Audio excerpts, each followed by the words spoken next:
But enough of this palaver. Let's get the show on the road. Opie and Anthony on your radio dial live Monday, July 27th, 2009. On your radio dial. I woke up a little later than usual, Ant.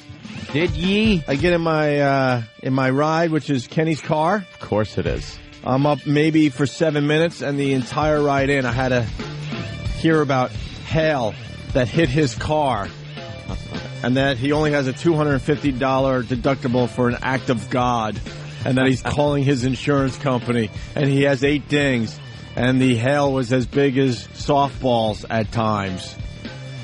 Yeah, big storms, I guess. Big storms. $250 deductible for an act of God. An act of God. What's he going to try to put a claim on his brain?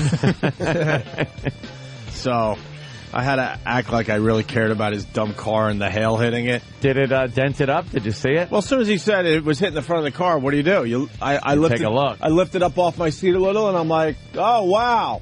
Couldn't see a thing. Nothing. But I wanted to be nice. There's dimples on it. I guess there was hail all over the place yesterday. Yeah, a lot of thunderstorms rolling through the Northeast here. Well, I'm a storm chaser now. Apparently. I videotape storms now. Were you extreme? People are like, yeah, man! People are like, I think you're losing your mind. I'm like, what? Like, here I am staring out my window for 10 hours, photographing lightning. All right, Ope. Let's check it out. Well, I'll give it a look. There you go. Look at that. Jimmy, look, come on. Like to see Sully land during that. You want to see a lightning strike in our neighborhood? Bam! Huh? Cool. Huh? There's another one coming. Does the news go to that shot? Do they have a camera set up in your house where they could go, you know what? Let's go to Opie's house and check it out. Wow, there's some lightning. You know, I was thinking of calling the news and going, I know you're going to be talking about the thunderstorms and the hail and the lightning. I got some nice video. For your B-roll. And then I said, you know what? Fuck the news. If I had a nice relationship with the local news, I would have called them up and said, hey, check out the YouTube channel. Mm-hmm. There's a nice little lightning shot there. Yeah. But I said, nah. Lightning. You can check it out for yourself, Opie Radio on YouTube. It's like the first video up or something. But you didn't have any hail out on Long Island, did you? Not hail, but ridiculous lightning. Mm-hmm.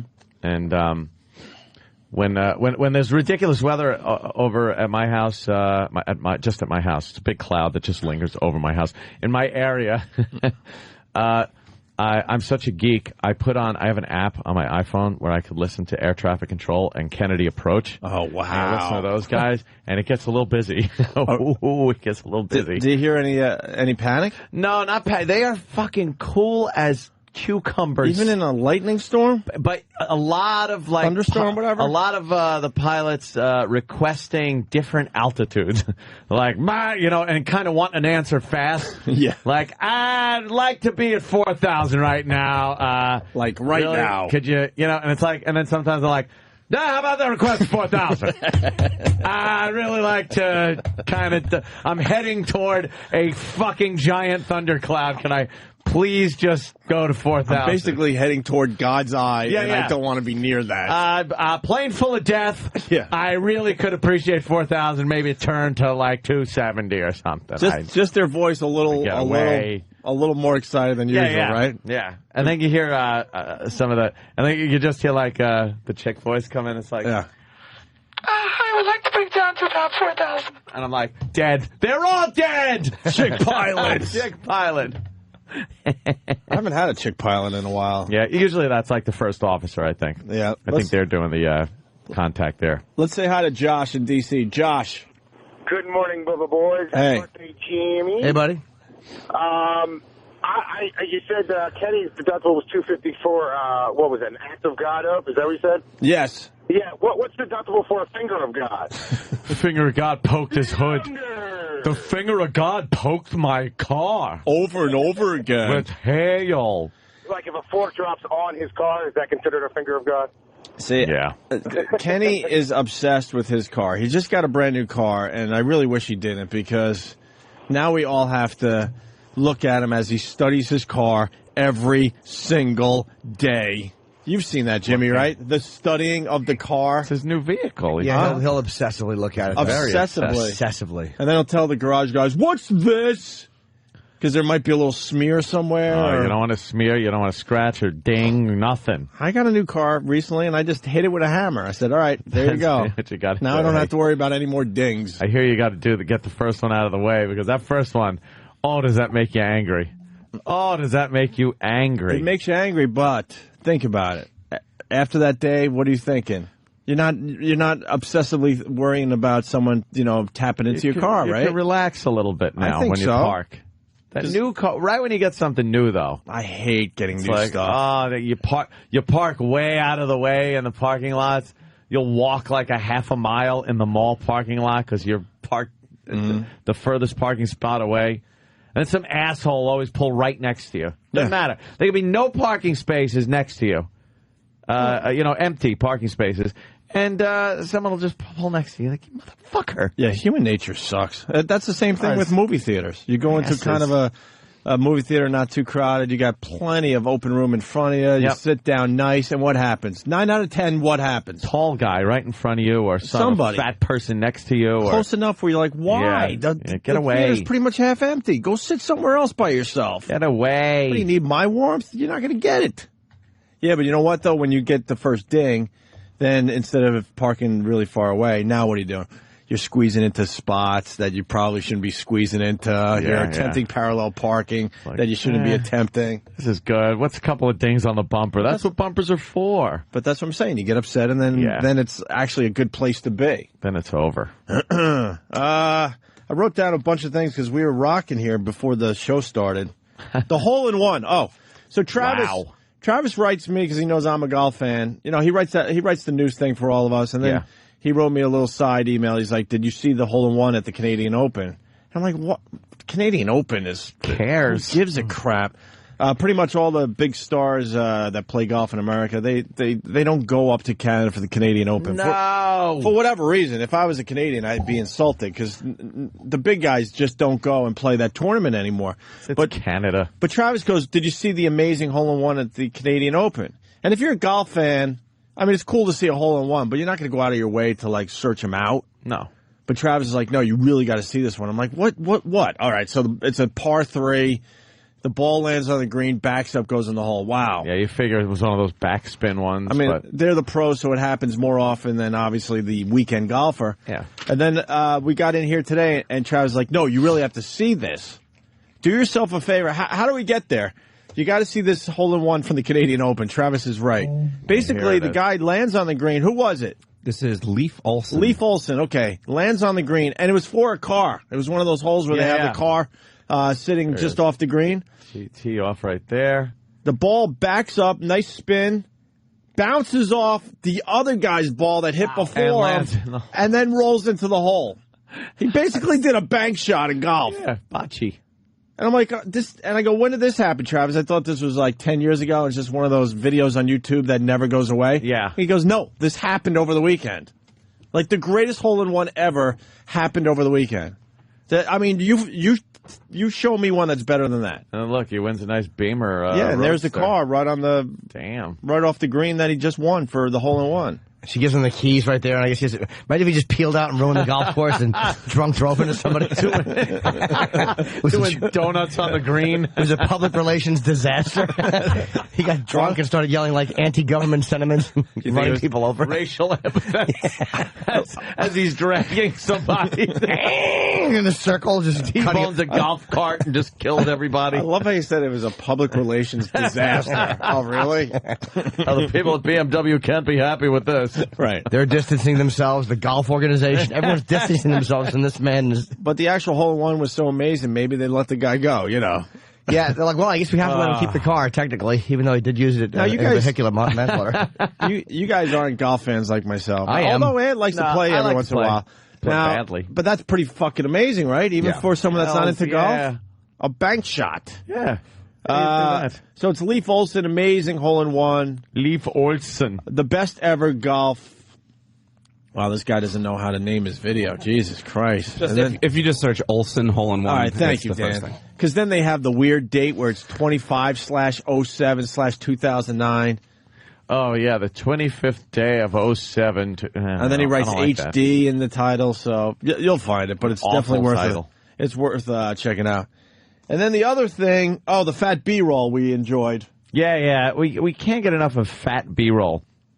Whenever the news does a story about fat, what makes you fat, medical repercussions of being fat, people that like fat.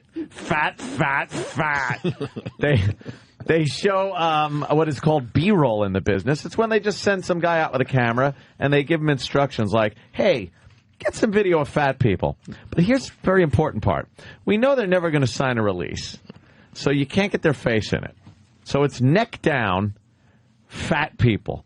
And it's just them eat, like, you see them holding an ice cream cone or sitting on a bench, walking with giant fat asses. And we just wonder if people go, oh, my God, that's me. Of course they do. It's like, I know those pants with that big fat ass in it. Yeah. That's me. But the fat B-roll is just terrific. One of my favorite time. B-rolls is fat B-roll.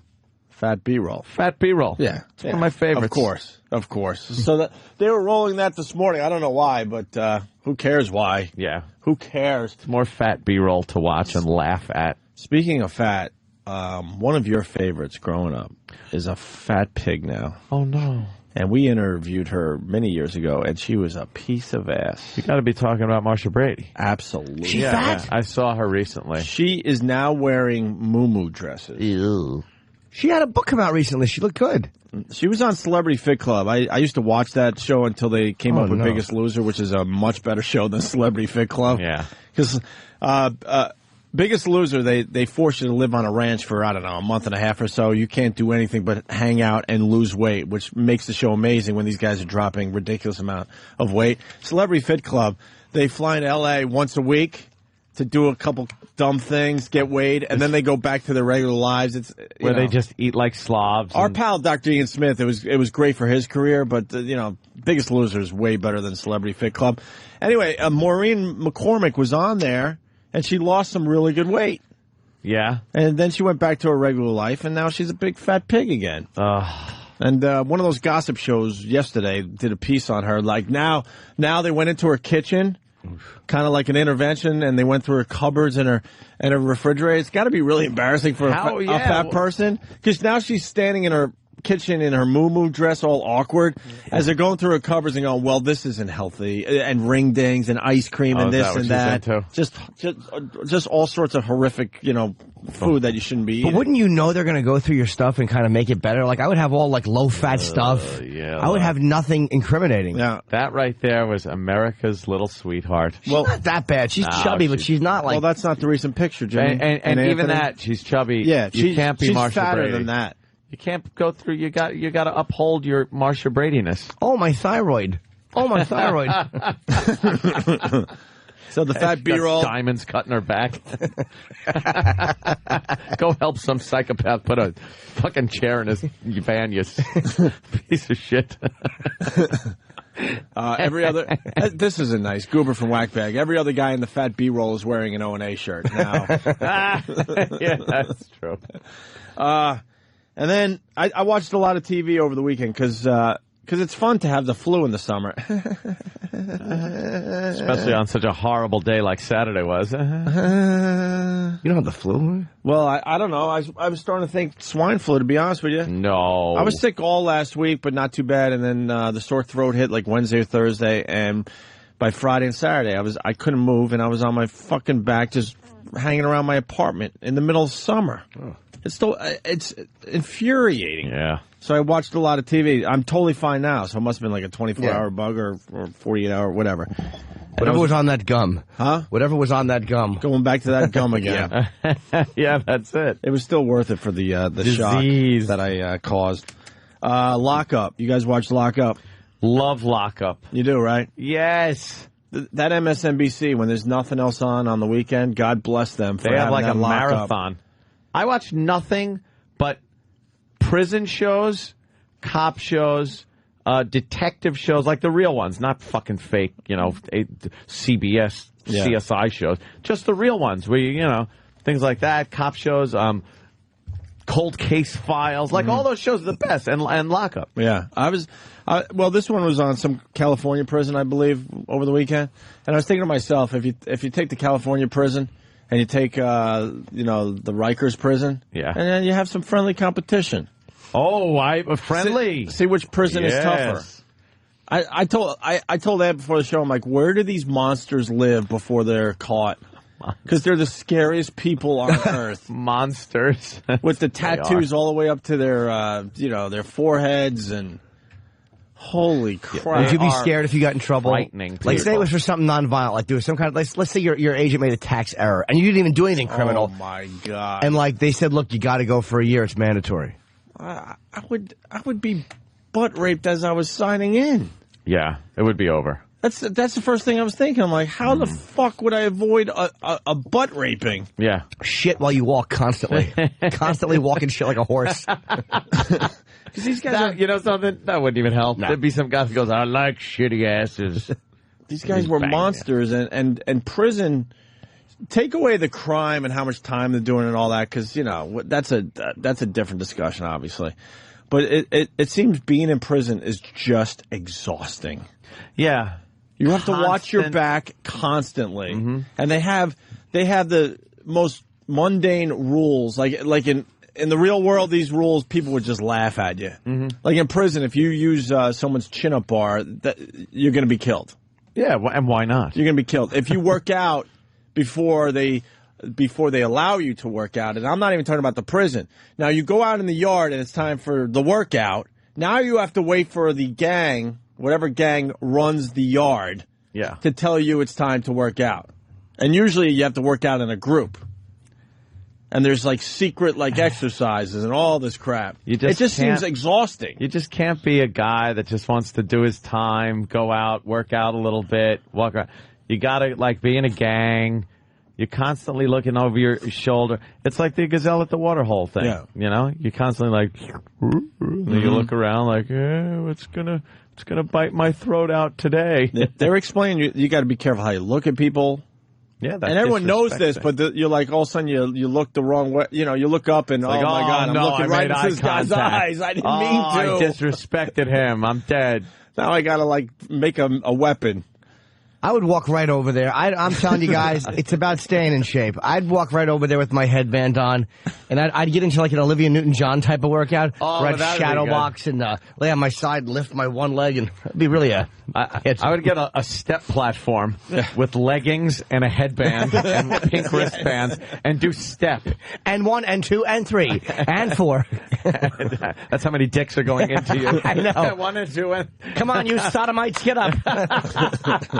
I like the guys that go, that old cliche. First thing you got to do, you find the biggest guy in there. Okay. You walk up to him and just kick his ass. You punch him in the face. And then he beats you and rapes you, and everybody sees that you can't fight. Yes. I'd find a small man and beat him. Find the oldest guy in a wheelchair and tip it over and say, now what, motherfucker? Whoever says that just doesn't know what prison's all about. They'll kill you for that. Of course they would. You don't walk up to the biggest guy. Guy, you punch him in the face, you knock him out, and then you fucking, walk away, and that's going to work. And then you go to prison, you got to join a gang if you weren't in a gang on the outside. And then they interviewed over the weekend a guy, he's a white Crip. Wow. Let that sink in a little bit. They were equal opportunity. You're in prison where there's racism. If you're black, you hang out with your fellow blacks. If you're white, you know the deal. Yeah. Here's a white Crip, and he goes, when the blacks get into it with another group in the prison, I have to fight alongside with the blacks. Mm-hmm. Yep. A white Crip. A white Crip in prison, of all places. That doesn't make any sense. But that lockup rules, man. Show rules. Yeah. All those shows. What the hell is I watching? I was watching another one that comes on after Cops. After I watched about 3 hours straight of Cops. Yeah. Which is just, I never get tired of that show because it's just hysterical. And that's equal opportunity also, because you could have fun with the dopey black car thieves that never fess up to anything, even as they're dragging them out of a stolen car that they just chased. The guy looking up at the camera going, I didn't do nothing, but I didn't do nothing. And then the toothless, mulleted, shirtless, beer in his hand, white trailer park trash. That is constantly in an argument with his neighbor, who is also drunk, shirtless, coming out with his wife. There was one where this guy slashed the other guy's tires because he wouldn't drive him somewhere. Meanwhile, they're both hammered fucking drunk. And then the wife comes out and says, get in the house. Come on, get in the house. And the guy's like, I don't care. Take me to jail. Take me to jail. I'm like, you want to go to jail? He's like, I don't care. I'll be out in 10 minutes. They go, nah, it's going to be a little longer than that. Turn around. And then another black guy was in his room. And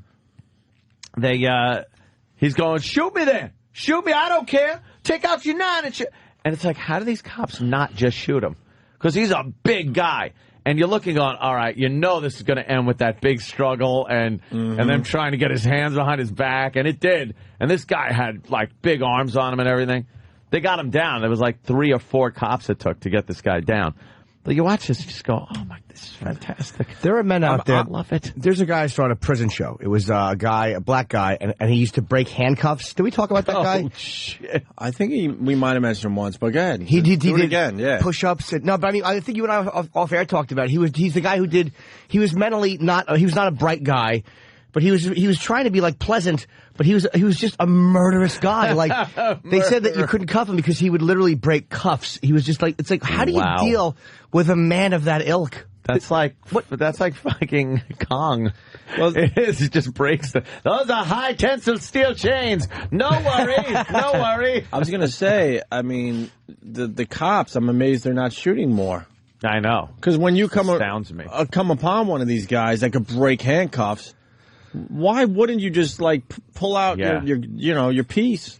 Well, that's why a lot of times, they got to kind of beat him into submission there on the ground so they could get the cuffs on him. But like you said, you need 3 or 4 officers, and sometimes even in that case, it's a tough 3 fight. or 4 officers. I like the leverage move, too, where they take their nightstick and they jam it under the guy's arm and use it as leverage to pull the guy's arm back. How do they do that? Like they like put it here. His arm's behind his back, His arm's behind his back a little bit, but they got to get... It's like a wedge. They close it together and they put it in like where his elbow is. Between his arm and elbow? And then the fulcrum would be on his back.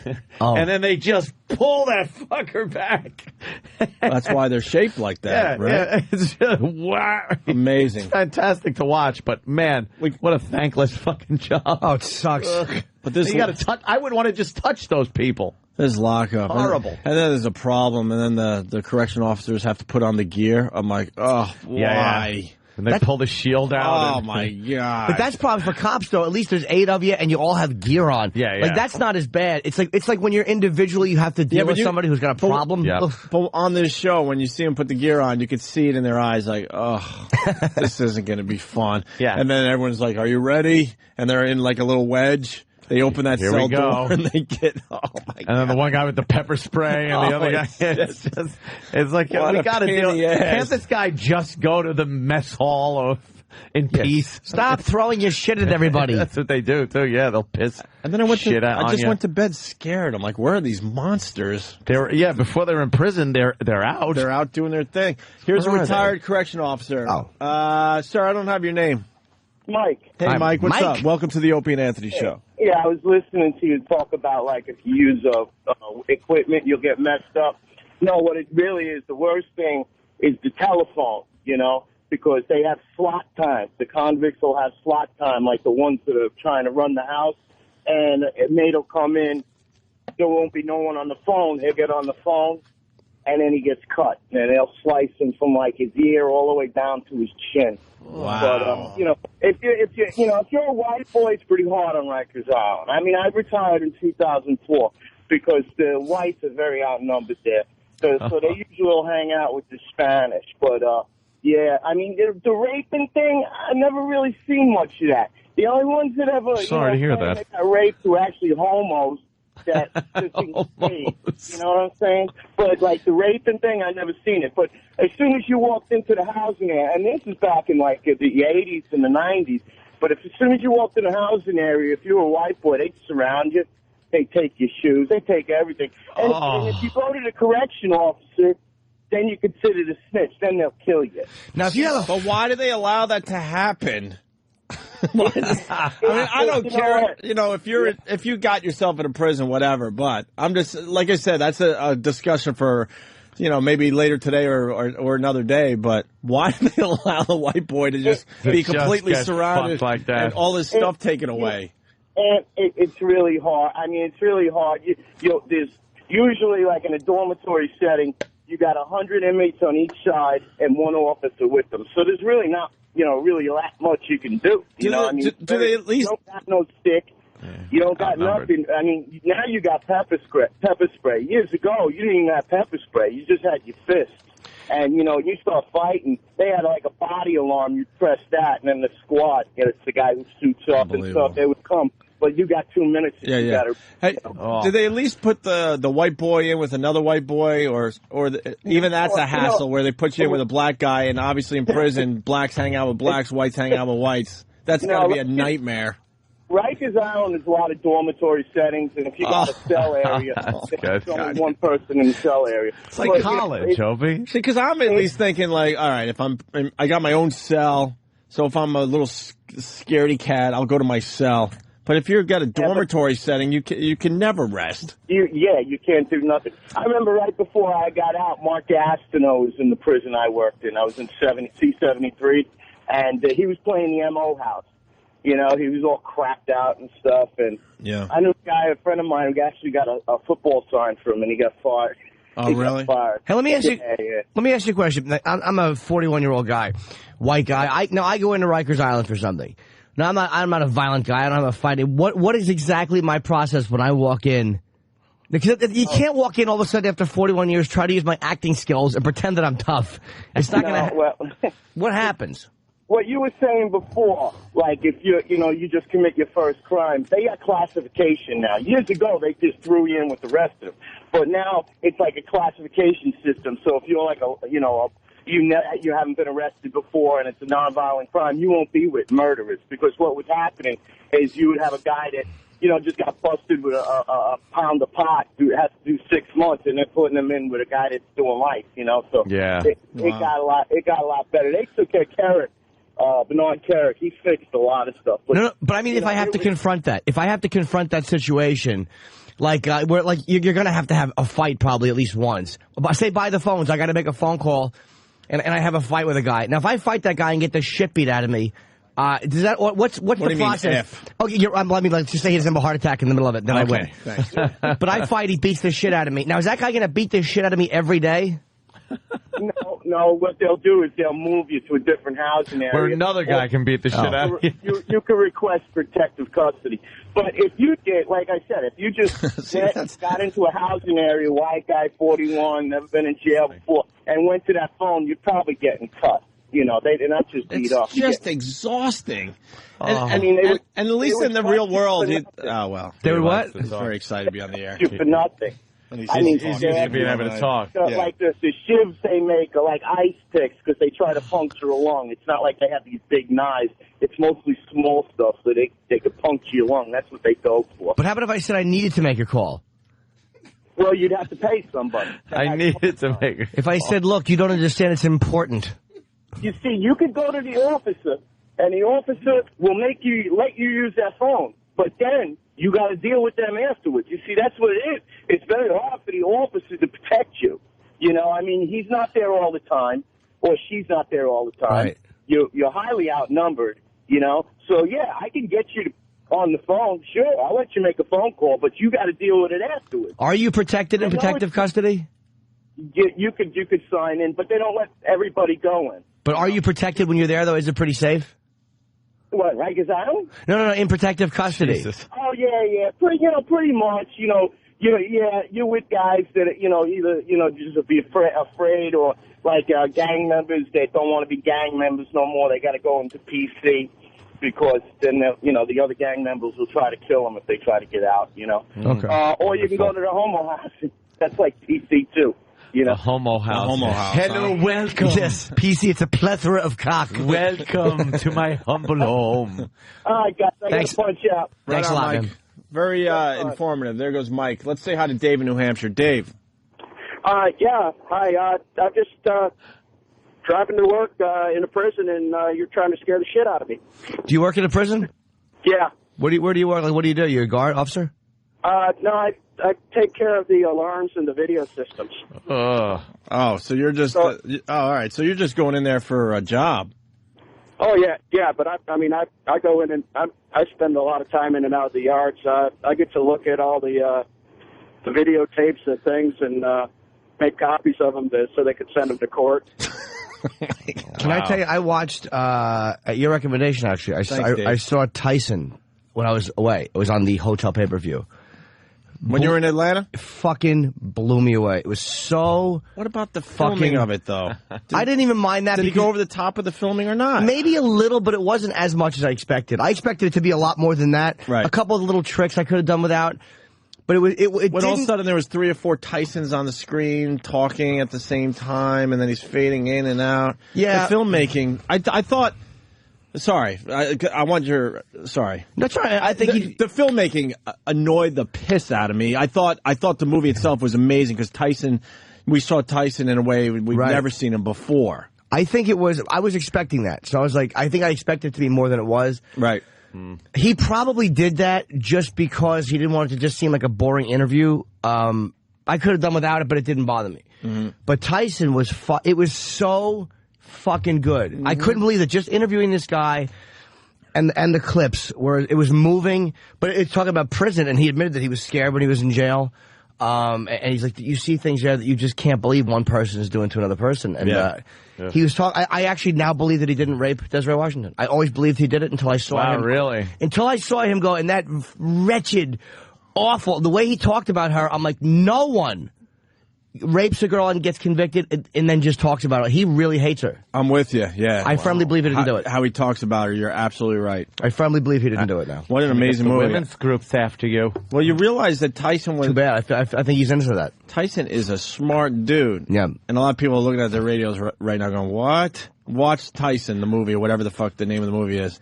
He comes across very intelligent and knows where he was, where he's been, and where he is today. Yeah, it was a movie. It was really. It's like you really do see Tyson like you never saw him before. You see him as a regular guy. Like even though he was this furious heavyweight and a feared guy. What about the close-ups of his face, where it's just all beat up now and kind of scarred and bloated, and they shadowed it. Remember the young Tyson that was like a fucking lion in there, man. They shadowed it where you could see a little bit of his face tattoo, but I think that he did that so when he was talking at times, you would only see the right side of his face, so you would just see him as a man, like just as a guy talking about his life. And it was well shot from the sides, like he had really weird angles on it. What did he say about the tattoo again? He had something... He just wanted a tattoo on his face. He was going to get a bunch of hearts, and he said that his friend said, "Let me find you this." And it's a Maori thing from like there's a movie called Once for Warriors, right, in New Zealand, and this is kind of like that type of a Maori. It's a warrior tattoo. Right. And it fits Tyson's face. The guy can consider himself a warrior. Wow. Sure. But it was actually very sad at times, and like he got choked up talking about Customato and this guy who saved his life. It was really a fucking great movie, man. Awesome. The phone's still lit about lockup. Brandon, Atlanta.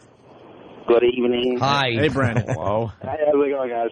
Got a couple quick things for you. Well, I don't know how it is in New York, but in Georgia, there's 2 different types of prison. The first one you go to is a diagnostics and classification prison. That's the dangerous one. Then you get your permanent camp, and that's not so bad except for the COs, the correctional officers. Well, I went into diagnostics. That is the most scariest thing you'll ever do in your life. It's frightening. And, but the first day I was there, I had a tattoo on my arm that was a stupid fucking Pisces symbol, and it resembled a symbol that the folk gang uses. Oh, no. And, because I had a previous drug addiction, like a little mental problem, they classify that as a mental problem. So when you get there, they throw you into a cell block that is specified for people who have mental disorders. So I got stuck in there with all of the complete lunatics on my first day. And a lot of the gang members are also in that area. Well, they see the little symbol, and I wasn't particularly given a choice to join. It was you are going to join, and it was in the shower area. We had double cells, and once I went down to take the shower, the second day that I was there is when they saw it, and they pretty much they don't give you a choice. You join or you get disabled or whatnot. So I had to join a series of like initiations that you have to do, and you get, of course, the hell beat out of you. And then once they classify you, they send you off to your permanent camp, and it's not so bad except for the CO officers, and they'll drag you out of your bunk by your feet sometimes in the middle of the night for count if you don't wake up. That hurts a little bit, but I would probably ask that they don't do that. I would say, look, you're disrupting my sleep. I have a bad enough sleep as it is. Yeah. You have to put your foot down in jail. You really do. How long were you in there, Brandon?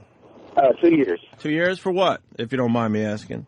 I don't mind at all. It was basically home invasion, but I got it dropped down to just a regular residential burglary, so it's level 30 violent crime is what they consider it in Georgia. All right, now you're in Ant's wheelhouse. Yeah, right. We talk about home invasions all the time on this show. Weren't you worried that the homeowner had a gun?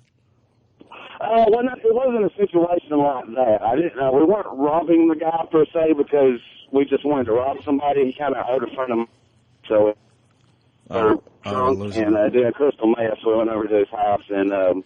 Well, I heard owed us crystal meth. Crystal meth. There's all kinds of stuff going on. All right, Brandon. I'm shocked. Thanks, guys. All right. Let's go to Drew in D.C. Drew. Hey, what's going on, boys? What's up? All right. I got busted going to Walter Reed for a medical appointment with a gun on me. I was moving down to my new duty station, and Walter Reed within an eighth of a mile within D.C. limits, and at the time you couldn't have a gun. Mm-hmm. So I get busted for a felony and then put into D.C. Central Lockup with a bunch of murderers and tweakers wearing a Hawaiian shirt and khaki pants. And not quite prison garb. Yeah, I had to buddy up with the guy that had, savagely beat his girlfriend. Was like the only person I could really talk to. All right. All right. We've been circling around here, and we got the bit now. Drew just nailed it. I want to hear from the guys out there that ended up in a pretty serious prison and had to buddy up with some horrific animal to save your own life, and you were only in there for whatever, pot or some lower charge. You know what I mean? Here's a guy that had to buddy up with who again, Drew? The guy that had beat his girlfriend. Beat his girlfriend. And now you have to be best friends with this guy for your own survival. Yeah. Well, you know what? You have someone in studio that went through that. Jimmy Norton. Spent a night in lockup. Stick that chest up. Yeah, nice and high there, Jimmy. Spent a night in a joint, and I had to buddy up with a guy, you may know him, Lewis Black. Yep. Yes. We watched each other's backs. Mm-hmm. Right. While we were being raped. He watched me get raped. I watched him get raped. You were in the tombs, right, Jimmy? Yeah, it sucked. That is kind of scary, no? What was scary was I knew we were getting out, but I was like, what if we have to stay? Thanks, what if we have to stay for the week? I had to shit. That was the worst part of it, and I wanted to smoke. Dude, I would have shit. I don't care. I could, if I had to, I would have. I would risk my life to take a shit in front of other people because I can't hold that stuff. I can't hold that in. I didn't want to. After a while. There's roaches on the fucking bathroom floors. That was terrible. You were actually looking at roaches running around? They were all over the place. It was terrible. It smelled in there. It was just very unpleasant. You didn't shit, though? Or did you? Nah, I didn't, because I had a feeling I was getting out Friday. We got arrested Thursday night at like 6:30. Couldn't even imagine. And then we were out by Friday at like 8. But that, we just made it out. I made a Dangerfield spot 20 minutes later. My balls were stinking. Friday, 8 o'clock at night. PM, yeah, it was 27 hours. 27 hours in the joint. And, no, it was like 5 o'clock on Thursday. Yeah. And I just made a Dangerfield spot that night, I remember. And I went and shit in the Dangerfield bathroom. I had to go so badly. Could not even imagine having to just shit on an open toilet like that. And they say, they say the tombs are pretty intense. Well, there was guys in there. The thing was, you see guys. I don't think guys in that particular area. There were guys there that didn't seem to want to fight a lot. Because you're going to court from there. But so you kind of want to, you kind of want to stay under control because you are going to see a judge eventually. Yeah, I mean, we had that's the cops. Probably not the best place to start a fight when you're going in front of a judge. Luckily, we had the cops loving us too because they all knew what was going on, and they're all O&A fans. So at least we had them. Those guys kind of kept us all in one area, and we had to mix a little bit though. We went up right before court. They put you in a cell right before you walk in to see the judge. We were there for a few hours, and you're there with convicts, and they were all again low criminal guys. They weren't fucking. Gang members in it for shootings, but it was fucking frightening, man. It was frightening. Because some guy told me to put toilet paper on my finger and shove it up my ass if I had to shit. He goes, that will help you stop. Oh, they give you all... Yeah, I got some prison advice on how not to make a doo-doo. Nice. That is nice. Let's go to Jimmy in Florida. Jimmy. Yes. How's it going, guys? Jimmy. Hey, Jimmy. Happy birthday, Gene. Thank you, sweet pie. So, you were talking before about how the prison system in the U.S. is pretty fucked up. Have you ever watched that show, Locked Up Abroad? I have not seen Lock Up. Have you, Ed? Locked Up Abroad.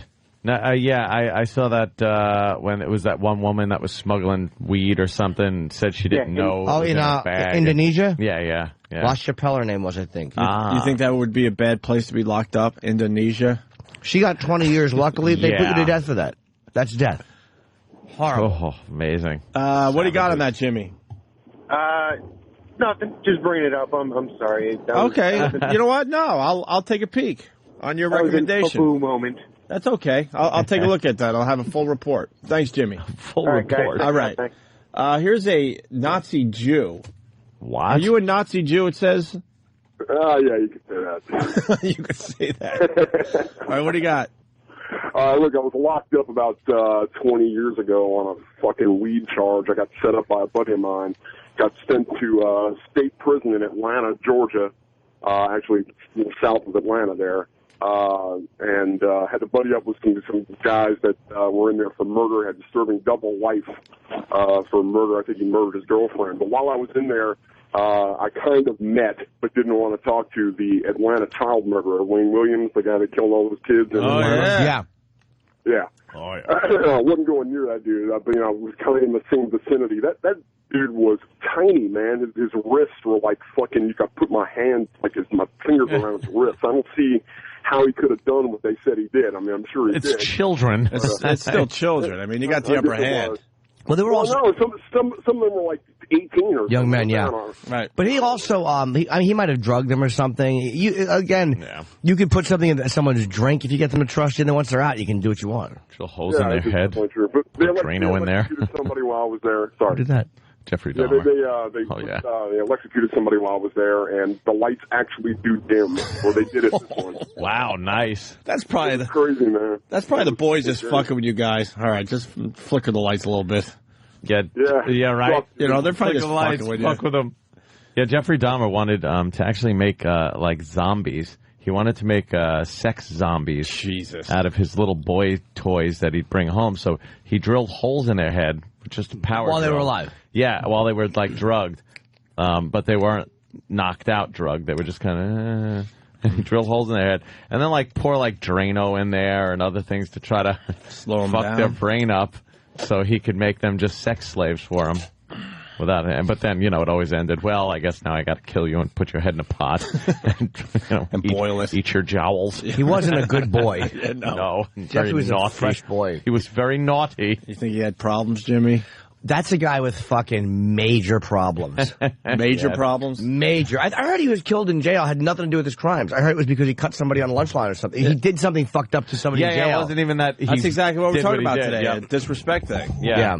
You don't even know you're disrespecting unless you're focused 24 hours a day. Yeah. You have to have that sharp focus. This leads to Fleece Johnson. Good old Fleece Johnson. Danny brought to the show about a month ago, and look how it all comes together. You want to meet Fleece Johnson? Yeah, sounds like a made-up name. This was from a past lockup show. When Lockup visited Kentucky State Penitentiary, we met Fleece Johnson, a longtime inmate who practices a very different kind of homosexuality. Yeah. Oh, no. We meet Fleece Johnson. Yeah, this just isn't good. But, talking about homosexuality and eerie music at the same time, this can't be good. This can't be good. Oh, no. What is Fleece Johnson into? Of homosexuality. But we have sexual desires, right? So you got a bunch of men locked up in one place. All of them get hard. All of them's horny. All of them got sexual desires. So what are they going to do? You won't let them have a woman.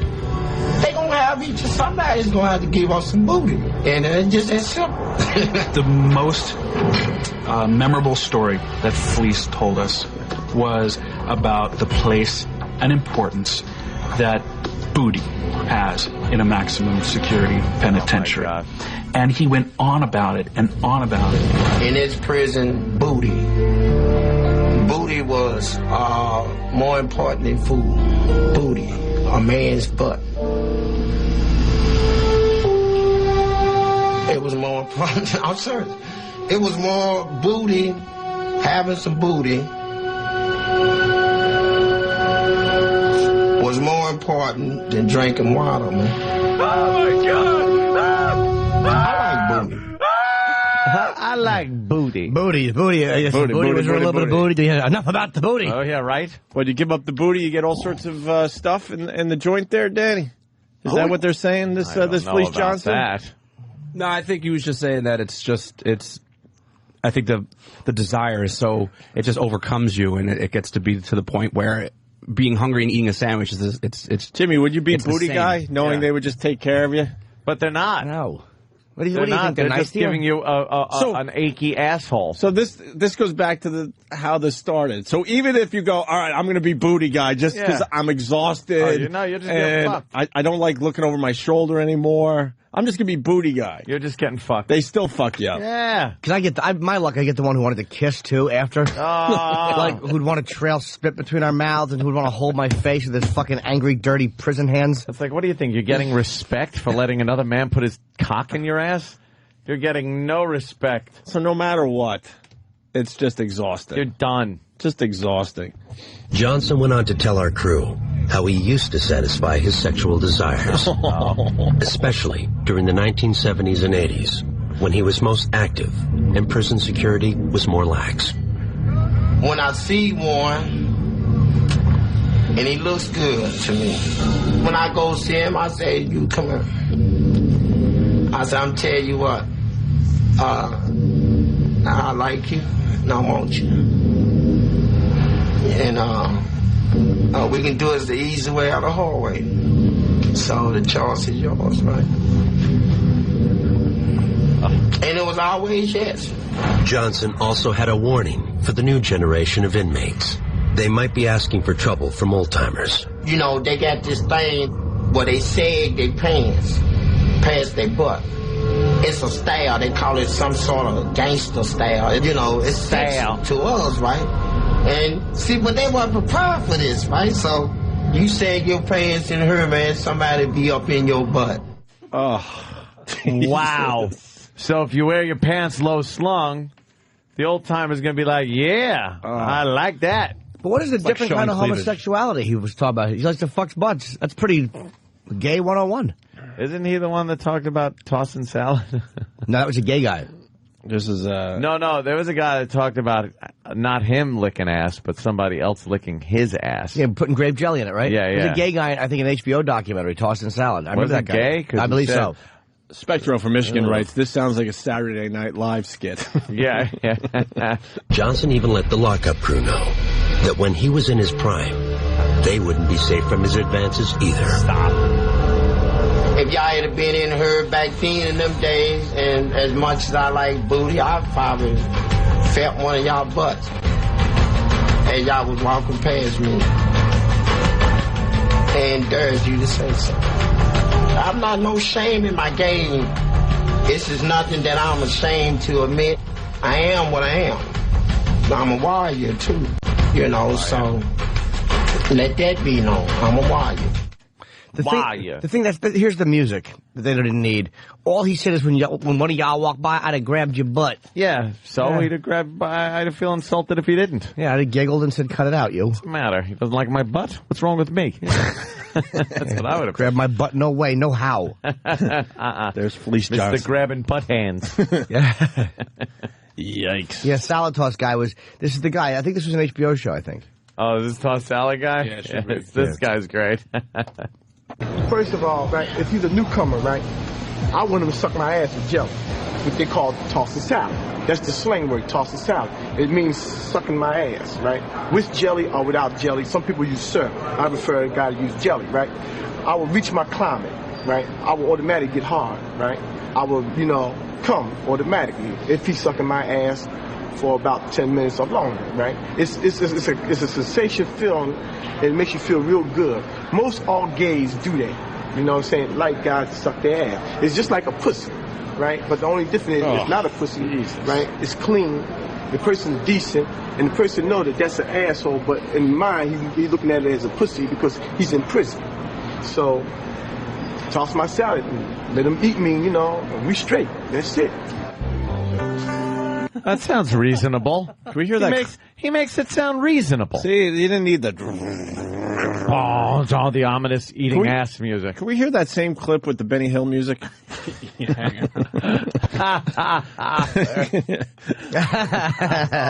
No. Travis, you play the Benny Hill music over there, and let's see if it sounds a little different. Yeah. You're spelling Benny B-E-E-N-I. Don't be Travis. And don't find the live version. I know. Linger longer. It's called a yakety sax if you can't find it on a Benny. I don't know where Eric puts it. Called yakety sax? Yeah. Yakety sax. Oh, that's funny. Yeah, that is. Yeah, because like, it's a sax, I guess. Where's Eric? Salad. Right, it's like a pussy. Yeah, here we go. Only it's a stinky asshole. First of all, right, if he's a newcomer, right, I want him to suck my ass with jelly. What they call toss the salad. That's the slang word, toss the salad. It means sucking my ass, right? With jelly or without jelly. Some people use syrup. I prefer a guy to use jelly, right? I will reach my climate, right? I will automatically get hard, right? I will, come automatically if he's sucking my ass for about 10 minutes or longer, right? It's a sensation feeling. It makes you feel real good. Most all gays do that. You know what I'm saying? Like guys to suck their ass. It's just like a pussy, right? But the only difference is it's not a pussy, right? It's clean. The person's decent, and the person know that that's an asshole. But in mind, he's looking at it as a pussy because he's in prison. So toss my salad, let him eat me. We straight. That's it. That's it. That's it. See, it does add a fun little aspect to it. Stephen S. From Bayshore is first of the week. He writes, toss my salad, we straight? Straight? I have to disagree, sir. There's nothing straight about that. Yeah. That guy's little conversation. All right, off to a good start. So we're going to talk about the Obama beer thing. Yeah. And the wrong way, lady. Holy shit. A tragedy in the New York area. I don't know how that happened. 8 people dead because of a dummy. New York? They have, oh, okay. Well, a little north of here, Jimmy. Not too far. Oh, one happened in Georgia, too. Some wrong way on the highway. That's what I thought. What? There was one in Georgia, too? A big one. all over the place. Guy going to a family reunion from Queens. That's what I thought. Ridiculous. What the fuck? All right, we're going to step aside. Opie and Anthony, and Jim Norton is back from Atlanta. For a couple hours. I leave at noon, 9. You're noon 9? Noon 9, yes. It's noon somewhere. You're shooting today, right? No, I shoot tomorrow, but I have to go up today for fittings and script Jimmy and all that stuff. is shooting a movie. I know. And this isn't a one-liner thing. No, I don't have a huge part, but I got a few. I'm back on Friday. Then I go back up next week, I think.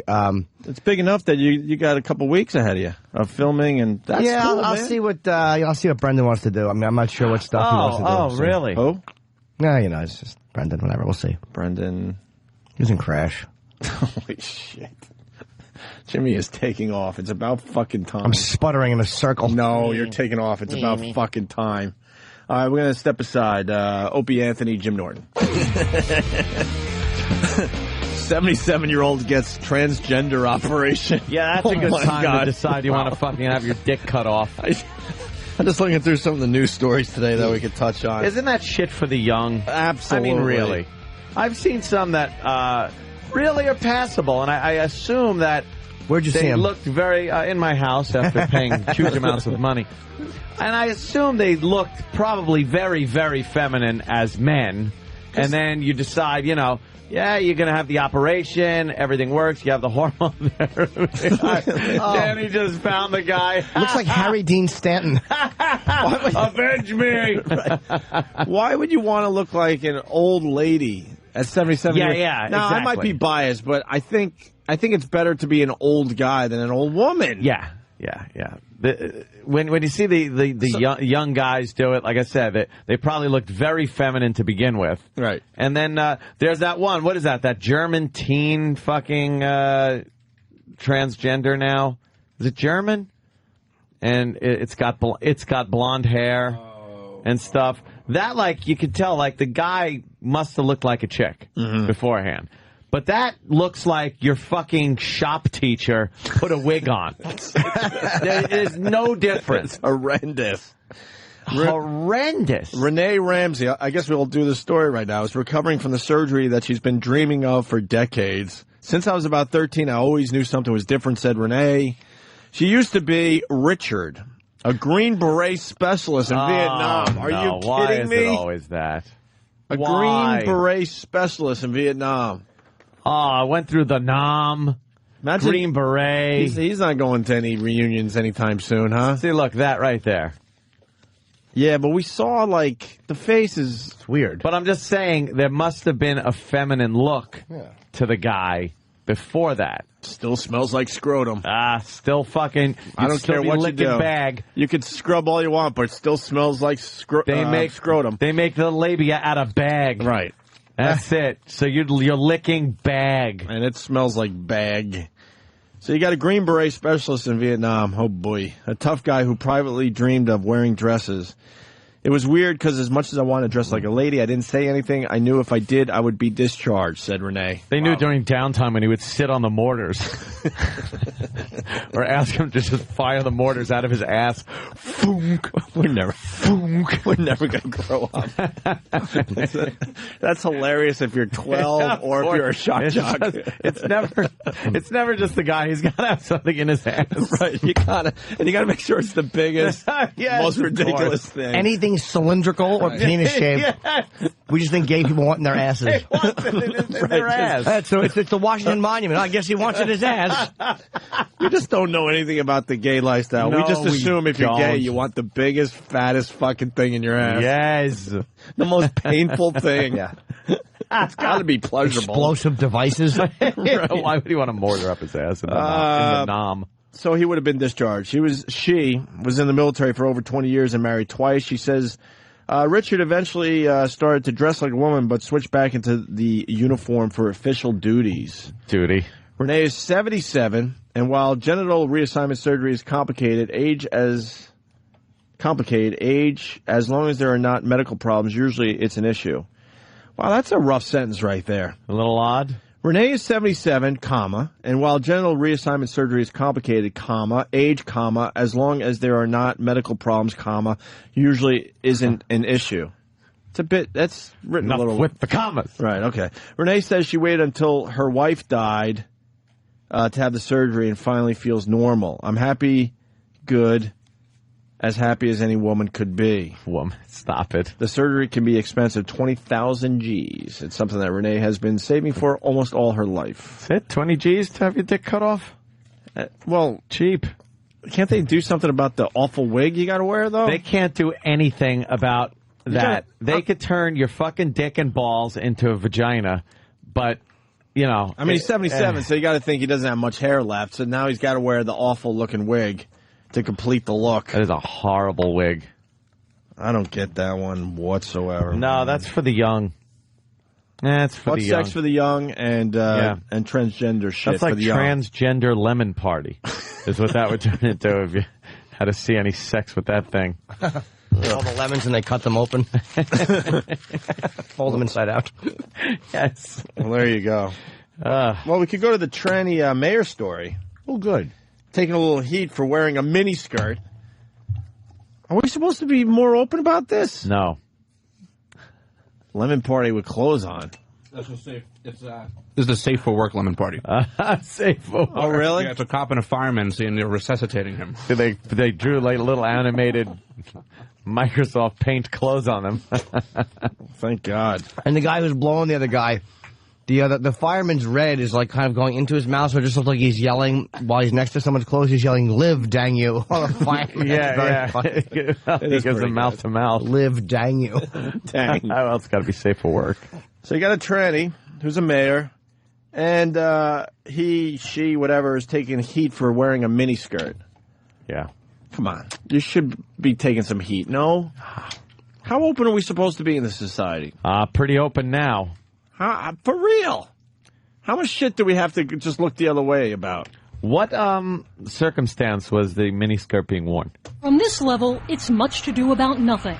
But it's the rest of the outfit that has stirred up small-town life here in Silverton.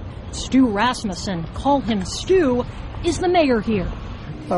It's fun. That's the story around town. While in any other town, he'd be turning heads and drawing jeers, in Silverton, it's perfectly acceptable. He's got nice legs.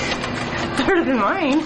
But when the mayor was invited to a youth leadership training meeting in this unair-conditioned basement, his outfit, this outfit. Look at this guy. He looks you look ridiculous. Stop it.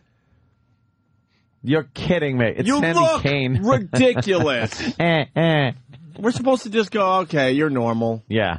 I'm sorry that I need to openly mock you and laugh at you. Look, the guy's not just wearing a miniskirt. This is a complete outfit with tits and he's got fire red hair and painted fingernails and oh, you look ridiculous. Who does he look like? He looks like Robert Plant with long Sandy Kane hair. Yeah, but that face you don't looks familiar. You don't have it yet. Norman Fell. There's somebody else. Norman Fell. It looks like. That looks like fucking Mr. Roper. Block out the hair for a second. That looks like fucking Mr. Roper. Or older, what's his name from Monty Python? Yeah. All right, now you're talking. Come on. What's his name? Eric Idle? Eric Idle. Eric Idle with a fire red wig. Dio. Yeah, little Ronnie James Dio. Any metal dude. Still trying to look. Still trying to put on a show. Pull off the look. I have to apologize, I guess. I said 20,000 G's. All right, it's early. 20 G's. 20 G's. I don't think you said 20,000 G's, did you? I don't know. I think I might have. Whatever. It's early. You try to talk this early. Yeah. All you have to do is listen. It's easy. Jesus, it's You easy. can't make a mistake listening unless you start talking. Give us a break. You got to give us a break until 8 o'clock. That's the new rule. Then 8 o'clock, you can beat the shit out of us. How's that? Watch 8:01. 8 o'clock in 1 second. Why do you think I just said You that? suck. I said that to set us up real nice. All right, so you got the training mayor. That looks ridiculous. Let's get back to the story here. Meeting in this unair-conditioned basement, his outfit, this outfit, caused the leaders of a non-profit group to do more than blush. I just think in a business setting, that's inappropriate. Yes. Period. With or without a dress code, I don't think that's an appropriate business attire. This should be a non-issue in Silverton. I mean, the town is used to me as I am. Hard to believe, but Stu Rasmussen used to dress like a man. Khakis, lace shoes, you name it. But he knew something was wrong, so he invested in a breast enhancement. I like looking in the mirror and seeing a fairly attractive woman looking back. If you discount the face, an amazing-looking woman. Dude, But with this outfit, he ruffled some feathers. Still, he was blown away when the group filed a complaint. And I got it. Could you back up about 15 seconds in the video? Oh, yeah. Did you see what I saw? Pause it right there. Who does that look like? This will get us in a little trouble today, but who does that look like? Wait, should I yellow flag you? Look at the eyes. Is it, I think I know who you mean. Oh, my God. I knew it looked like someone. Oh, yeah, okay. Wow. You know something? Yeah. I could see Let me see it. I could kind of see that. Nowadays. Just put sunglasses on him. I could kind of see that, yeah. Yeah, a little fatter in the face, but the thing that's it's almost like you get fucking elected as mayor as a transgender. How far do you have to push it? Yeah. Like, sorry, you have to dress like a politician now. You're a politician, fucking act like one. You can't walk around in a miniskirt when you're a politician. But how are you supposed to get things done? Who's taking you seriously when you're really doing whatever a fucking... I really don't even know what a mayor does, really. Mayor, they clean up the town, make it the best... really? Yeah. Do they? The best mayor Hill Valley's ever going to see. You got to see the picture of this one. Yeah, this is ridiculous. And the fact that he thinks that he's a beautiful woman looking back in the mirror. I don't know what mirror he's looking at. All right, more to the story. I was surprised. I was stunned. And honestly, the organization Silverton Together is supposed to be committed to diversity. And, you know, this amounts basically to bigotry. No, it doesn't. If he had a problem with his lifestyle, why would we have invited him in here? His lifestyle is no secret. We see him every day. And as I said earlier, you know, it's not the lifestyle I would adopt for myself, but I support his right to that lifestyle. According to city code, tank tops and miniskirts are inappropriate. It's a code that Mayor Stu Rasmussen wants to get rid of. It's not my policies. It's not the intelligence and compassion that I bring to the job. They worry about what I'm wearing. I mean, how trivial, how trite. He suspects it's not about his outfit at all. It's something deeper than that. We found out the man we talked to didn't vote for Stu. In fact, he ran against him. Absolutely not. You know, politics is politics.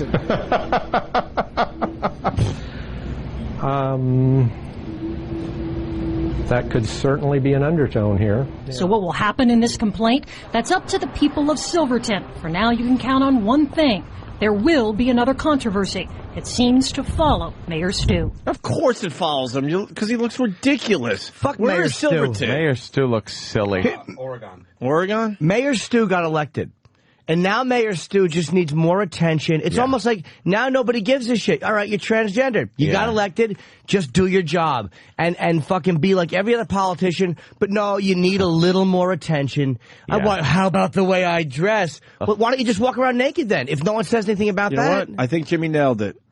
It was the thing, and then it turned out no one really gave a shit, so then he's like really tramped it up. Yeah, there's Mayor Stu. Mayor Stu just needs some fucking attention. Mayor Stu looks ridiculous. I like the rouge. Like, you're overdoing it with the rouge, Mayor Stu. But then Mayor Stu hides behind the thing, like, if you criticize Mayor Stu's outfit, you're not accepting Mayor Stu. I love just saying Mayor Stu. Is Mayor Stu a transgender or a transsexual or I would imagine transvestite? Mayor Stu still has the penis. I don't know. In a miniskirt, those Turkish taffy balls just hanging down. Yeah. Oh, come on. I mean, huh? I don't know, because this article, well, I'm not sure where it's Mayor from, Stu, but it says here that he's the nation's first transgendered town leader. So that kind transgender of just means that you wear I think a dress, transgender no, that's transvestite. But Wait, I think so- transsexual and transvestite is in the transgender category. Yes, transgendered is the I believe the umbrella, and they fall under transgendered. I think is the same as transsexual. Am I wrong? I think it's Transvestite's different. transsexual. No, I think transvestite is also transgender. Transgender right? is the politically correct. No, I don't think so. I think it's transgender. Could we get a date that says he cut his dick off? Transgender, I think, is transsexual. Yeah? Transvestite is different. And they voted this guy in as a transgender? Which is a transsexual. I know Oregon is pretty fucking liberal, but... They just like everything else we do in this country, they remove the word sexual. They're And very... put in gender. Yes, Right. gender. But he really got elected as this thing? Because it said just breast enhancement. It didn't say that Exactly, he had the whole thing. So I'm going to guess he still has a dick. Well, He he has still has a fake dick. boobies. That's Like- transvestite. I thought transgender would imply that you actually went through and changed to me, your gender. Transgender is someone who is now post-op to me. That's what I always thought it was. I just thought But I think- transgender was the whole thing that fit transvestite and transsexual. But I think the But I don't confusion know. is maybe Need a ruling. he got the breast enhanced. Not sure. Why wouldn't they say he went all the way in the story? Yeah. I agree. Transgender just means cross-gendered. I mean, trans, I think, is cross. Oh, right? here we go. Mayor Stu is on, of all people, get the fuck out of here. Larry King, can we please find that audio? How important is the scrotum? Yes. Could I see your ball bag? Hey, Bubba Boys. Hey, man. I saw him just 2 days ago. He was on Larry King. Who, Mayor Stu? Dr. Drew is filling in for Larry King, and he admitted he still that has his sucks. cock, and he's in a relationship with a woman, and they asked about sex, and he said that's not an issue because it doesn't work because of his age. So that's old the is he? scoop. I don't know. Mayor Stu's a disaster. Mayor Stu's a mess. Who does Mayor Stu have sex with? What does Mayor Stu do when he's naked? Is he now? Is he gay? Is he straight? Like, where is he at? Who's he having sex with? Who knows? Something tells me that if he's with a woman, there's a strap-on involved. Would you? Mayor Stu's getting it. Hey, Look at the tits on Mayor Stu. Punching out, boy. That's Mayor Stu? Mayor Stu needs to simmer down. Big, huge old lady bags. Yeah, He's yeah. got going on. Simmer down, Mayor Stu. Relax with the big tits there, Mayor Stu. You could have went with Yeah. bees. Wear a Jesus. pantsuit, Mayor Stu. Now that you're mayor. Buy some conditioner. He's got big fucking old lady boobs. Jimmy, if Mayor Stu was, I don't know, a thing of the night, how much would Mayor Stu get for a date, do you think? Mayor Stu, if Mayor Stu was prostituting, Mayor Stu would go home with $1.70 every night. That's combined. Mayor Stu would not be a hit. Look at Mayor Stu's back fat. Yeah. It's wonderful. Mayor Stu's unattractive, old, and with back fat. Those are all negatives in the prostitution category. Why would you want to? And why would you want to put on makeup in your 70s? Why would you want to put on makeup ever? But especially in your 70s, now you're just like Mayor Stu feel pretty. Yeah, with his dried out fucking riverbed lips. Mayor Stu needs to cut the malarkey. I really wish Mayor Stu would just kind of stop looking for attention, put on a pantsuit, and go do your job. Yeah, that's what Mayor Stu needs to do. Mayor Stu needs to stop slinging bunk all over town and just settle down and get to work, Mayor Stu. Settle down. Aaron. Yeah, he looks like Ruth Gordon. Aaron. Yeah. Hi. Yeah. You're on the air. What's up, man? How you doing? I was thinking that you gotta think that this was a goof. Like people voted, kind of like they vote for Ugly Obama? Girl for Homecoming Queen. Ugly Girl for Homecoming Queen. The next morning they're reading the paper after election night and they're thinking, what the hell did we just do? Yeah. I don't really understand that one. Well, Mayor Stu looks like Kathy Griffin, Madam from New Hampshire. Oh, okay.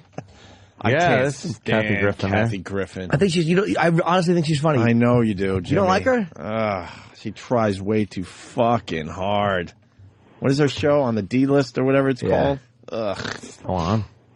Yes, it is. Know who rules? Did you hear what Joan Rivers had to say about Michael Jackson? Are you part of the roast on Comedy Central? No, why would I be? They fucking didn't call you for that? You're perfect. Comedy Central. You've done a bunch of their roasts over the years. I've done one. They only called you for the Gene Simmons one? No, that was A&E. Comedy Central didn't even call me for Bob Saget's roast. That was a Saget request. So you did Saget's? Only Saget's. Because Saget's people requested called me. you. Because Bob requested me. What's wrong with Comedy What the Central? fuck is with them? Vendetta? What's going on? I don't know. I don't... Look, I mean, their roasts always come off good. I just... For whatever reason, they've never taken to me. Yeah. I don't know why. Aw. Comedy Central has never taken to me. I've never gotten... Well, I mean, I did Tough Crowd for 2 years, which was great.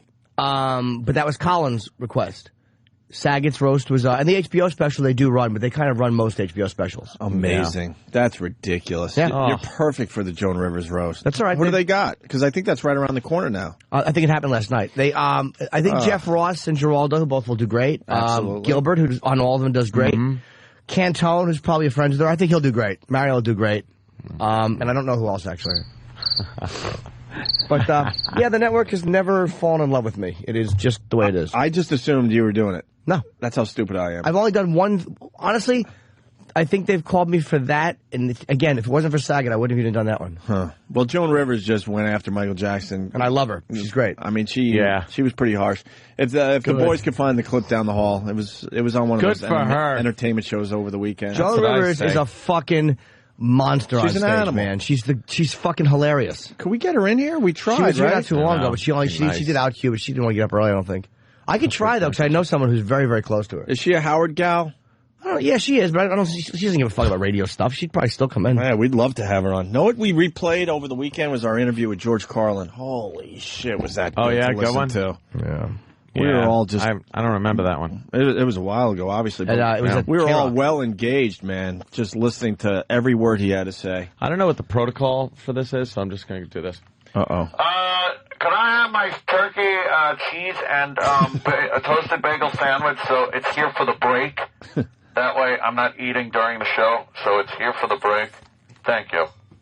I guess that's a good protocol. Yeah, that's perfect. Yeah, that just works. Yell it out like that until we figure out a way where it's a little more subtle. She's actually, Joan's doing this weird, because I know the roast was last week, and people asked her, like, what is she doing this coming weekend?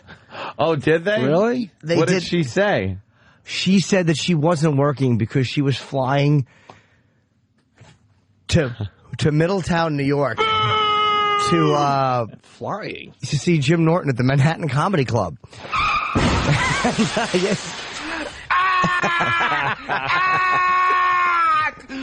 This Friday, Saturday. Feels good to laugh.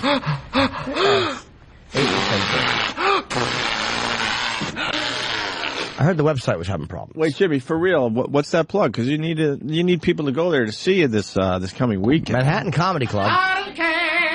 This I don't care. Friday, Saturday. My jokes don't go over. I don't care. 8 to 10:30. I don't care. 845. 346-4242. That'll be this 400 Route 211 East, Middletown, New York. This Friday, Saturday. It's a small comedy club. My friend Rich Francesi owns it. Manhattan Comedy Club in Middletown. It's not in Manhattan. It's in Middletown, New York. 8 and 10:30, Friday, Saturday. 845-346-4242. That's ha-ha. Yes, you can come this weekend. I'm sick of my own voice at this point. Friday, Saturday, 8 and 10:30. Manhattan Comedy Club, Middletown, New York. Boom, boom, boom. Ding, ding, ding, God, boom, see, boom. it's our new bit. You weren't here when we started. That was a long one. Yeah. We like it. Yes, Anthony. What? I also watched a program over the weekend on a Spike, which is ridiculous. There's so many shows trying to pawn themselves off as real things that are just fake. One of which is that stupid repo show. Don't try to even tell me that that's real. Repo show? It's fake. That Why? repo show is fake. I think they might take some real situations and put bad actors in them, and you can tell it's all fake. Is it dramatization? Yes, because the cameras are there. No one's face is ever pixelated out. They're acting too shocked, and then there's drama, and there's always a confrontation. It's absolutely fucking fake. Absolutely. I wonder if they offer to pay their actors, or if they offer to pay the people's car off if they allow them to do it. Fuck no, because they're not. They're actors. You could tell they're actors because they're bad actors too. One of them actually went Louis Bean. It was horrible. You eat John. So that's right, John. Ugh. I just got some chills. A show that's repoing cars, man. That's you like would it think would be, you could, if you put a little time into it. Why not? It's just kind of it would be pretty much cops. Yeah. Get the guy in the back seat with the cameras and roll. Roll and see what you come up with. But no, everything's got to be this big. It's almost like they're trying to do a Dog the Bounty Hunter with repo, so they can't pull it off, so they fake it. And then this other show I was laughing at, and I couldn't turn it off, is 1,000 Ways to Die. Great. And it's like these are actual deaths that have taken place. And dude, it's urban legends. Oh, really? They're fucking but they're saying like these people actually died like this. Like and what? A couple of got them, one? A couple of them I could see.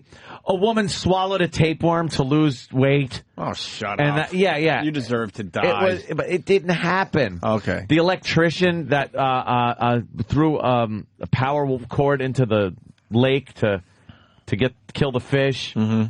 And then he wound up touching the aluminum boat and getting electrocuted. They're just like all these like... What about the guy that was on a ladder, fell off the ladder, and then fell kind of backwards until his ass landed in the doorknob? Oh, wow. Yeah, that happens. My cousin knew that guy. Time. Yeah. Yes.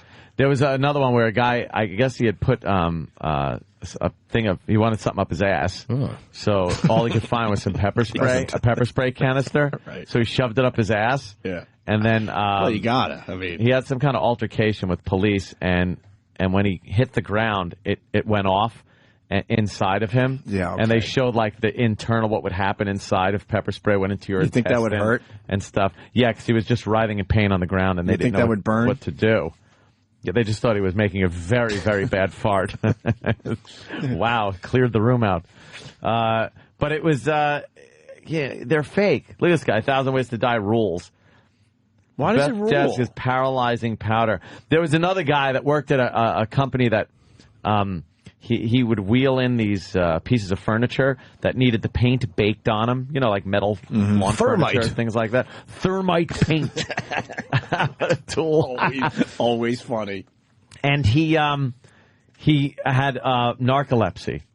So he went in there and fell asleep, and his buddy, and they show like the dramatization of it, just shut the door without looking inside. He just shuts this big giant door and turns the oven on and cooked his friend. Holy shit. And then another woman, that one right there, you see her face that Danny Screaming? put up? Yeah.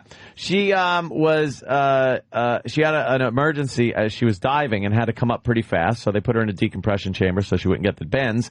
So it takes a long time, to decompress. And some worker at the place she was at, opened up the decompression chamber, and she exploded.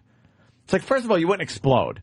You'd get the bends where, you get the nitrogen bubbles. It's almost like opening up a soda bottle in your blood. It starts bubbling in your blood, you get nitrogen bubbles, and you can die that way. But your head is not going to explode in the glass. Like right after that shot, they show her looking through a portal, and her head explodes. Is it an actress reenacting, obviously? Yeah. It's all reenactments. I hate reenactments. Another one was which was kind of funny because all I could think of was Jimmy.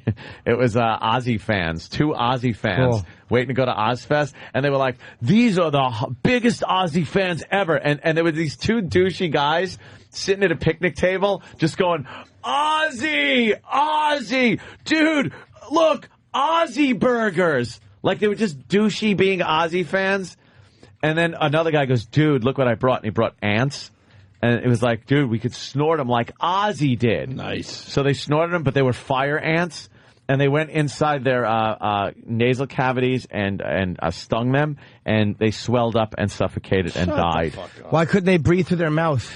That's what I was thinking until they said that their throat swelled up, too, because the ants went back there and stung their throat. And they swelled up and died. I said shut the fuck up, but that didn't happen. Oh, that did? No, I'm just saying. They said it did, but I'm saying it didn't happen. Are they using actual names of people? No, of course not. So the names have been changed. All to right, so this shit didn't happen, or maybe why protect them? Exactly. It's not protecting it. It's hard to look up these cases. Dude, find the Ozzy one because it is so bad. Can we get clips from that for Jimmy? It's so bad how phony into Ozzy these people are. Oh, because they were acting They're out? acting. Oh, Yeah. okay, They're just acting. What is the paralyzing? Is that succinylcholine? That was a paralyzing thing. Yeah. You take that and someone can feel everything and they're aware, but they can't And they're aware, move. right. Hey. Another guy ate change all the time, and because you have this thing where you just eat like change and metal things, and his stomach ripped open, and he bled to death. Yeah. Well, we got Andrew from Brooklyn. He wants in on this. Andrew. Y'all guys go to SpikeTV.com. They got all videos from that TV show. Really? Yeah, they do. Where? SpikeTV.com? I see it says play video. Yeah, we don't see any... I see them all. Do you see it, Ann? I don't really... Go to Spike... Yeah, we don't see it, Andrew. Can you help us find it? Yeah, we're looking, Andrew. We're looking. Hold on a minute. SpikeTV.com. We're looking for it. No, I don't Andrew, see it. you know when the space shuttle's coming back? That has something to do with the topic. Like, I'm just trying, just telling you where it is. No, I know. Do you know when the space shuttle's coming back from the station? Thursday. Thursday? It's coming back. And which shuttle is it? Endeavor. That's it. What? Which one is it? Endeavor. That's it. The what? The what? The Endeavor space shuttle. That's it. No. Probably. Special Endeavor. He doesn't want to be that I guy know, anymore. but I want him to be. He just wants to Look at be a this. regular caller. Point blank saying he's not falling for your crap. So why, Anthony. Andrew, you're calling it to support Mayor Stu Rasmussen? No. Yeah, why do you like the tranny mayor? That's really weird you'd call about that one. I'm not talking about the tranny mayor. Mayor. The tranny mayor? No?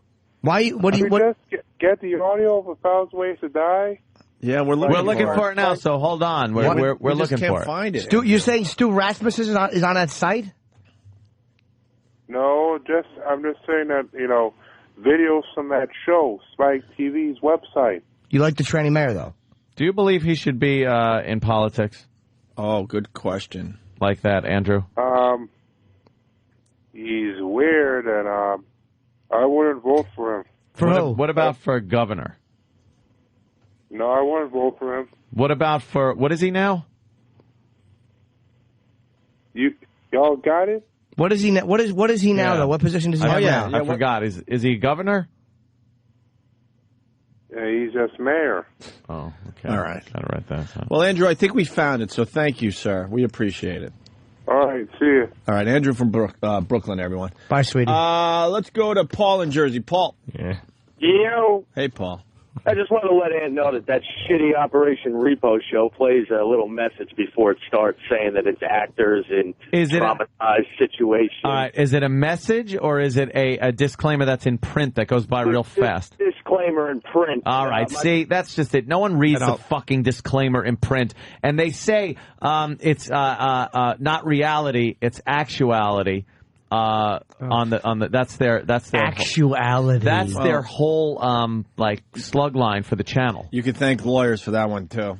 Oh, we can't really have like a show where you're repossessing cars. Someone could get hurt. Hey, Ann, have you ever seen that big steroided dude on the show? He's actually got a website like trying to plug himself for other acting jobs and shit. Does he? Yeah, that show's so fucking fake. I watched it one day and I'm like, all right, what's this about? And then I knew instantly. I'm like, this isn't really happening. Someone is saying the show is really good because it's funny because the acting's so bad. So the acting's horrid. So it's worth watching just because the acting's so ridiculous. Yeah. The acting is really, really bad. Oh, Danny found it. Thank you, sir. Danny found it. Which one is this? The ants? That's the ants with the Ozzy thing. All right. I just like how into Ozzy, fakely into Ozzy they are. All right. This will disgust Jimmy.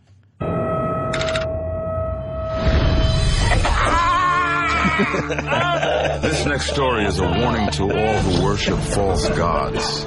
It can be extremely hazardous to your health. What, watching this? Taylor and Conrad's deity, Ozzy Osbourne. Oz, man. Ozzy. To say they are Ozzy fans does a huge disservice to their complete obsession with the aging rocker. They live. They breathe. They eat. They're like baked like Oz. Oh, man. Yeah, dude. Their commitment to Ozzy knows no bounds. I love Oz so much. I do Ozzy, but not like in a gay way. You know, it's just like... I would do him in a gay way. Yeah, that's cool. 1, 2, Today's the big day. All right, wait, pause this. Pause it. Thank you, Jimmy. They're opening Cokes. They're shaking up their fucking Cokes. They're at a picnic setting. A lame picnic setting, by the way. This is supposed to be... like... the tailgating or something? Tailgating for Ozfest.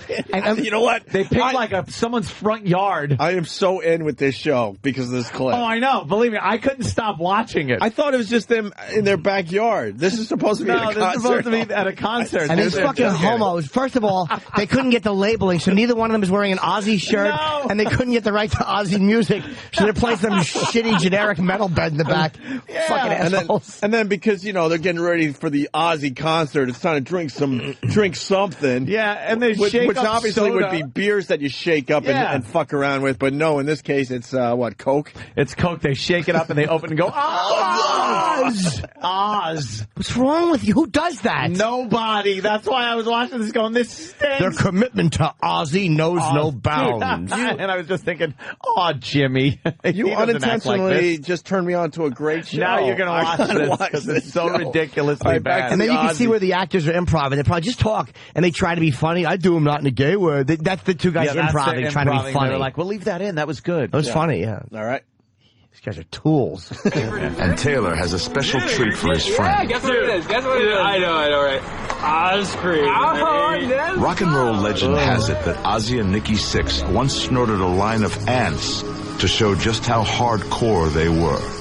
It's ants, man. Fire ants, man.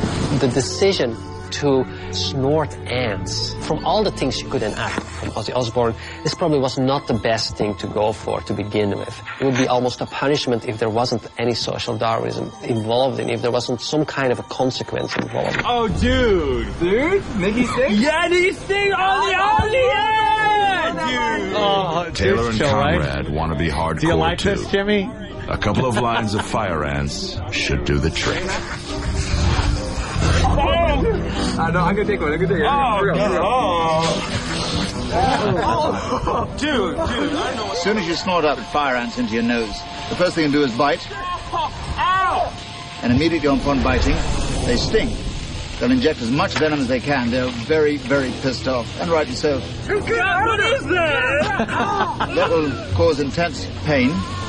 Hence the head banging, lots of drooling, lots of screaming, wrenching of the eyes, trying to clear the nose out. mean, you're going to have very long things to get the ants out of your nose. It's just not going to happen. Then the swelling starts.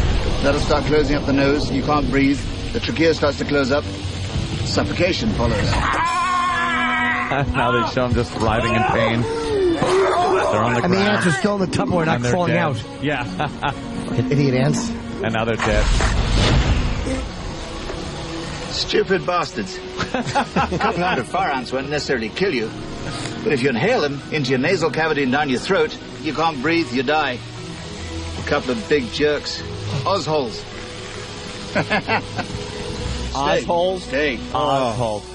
Well, the only reason I kept watching, see, it says, watch what it says, Ozhold. Now, after every single one, they put a little thing that had to do with how they died. Mm-hmm. So the whole thing of me watching this was trying to guess what they were going to name the little segment. Like that was, one was butt plugged. Yeah. And that was the guy that shoved the fucking shit up his, what the pepper spray up his ass. Right.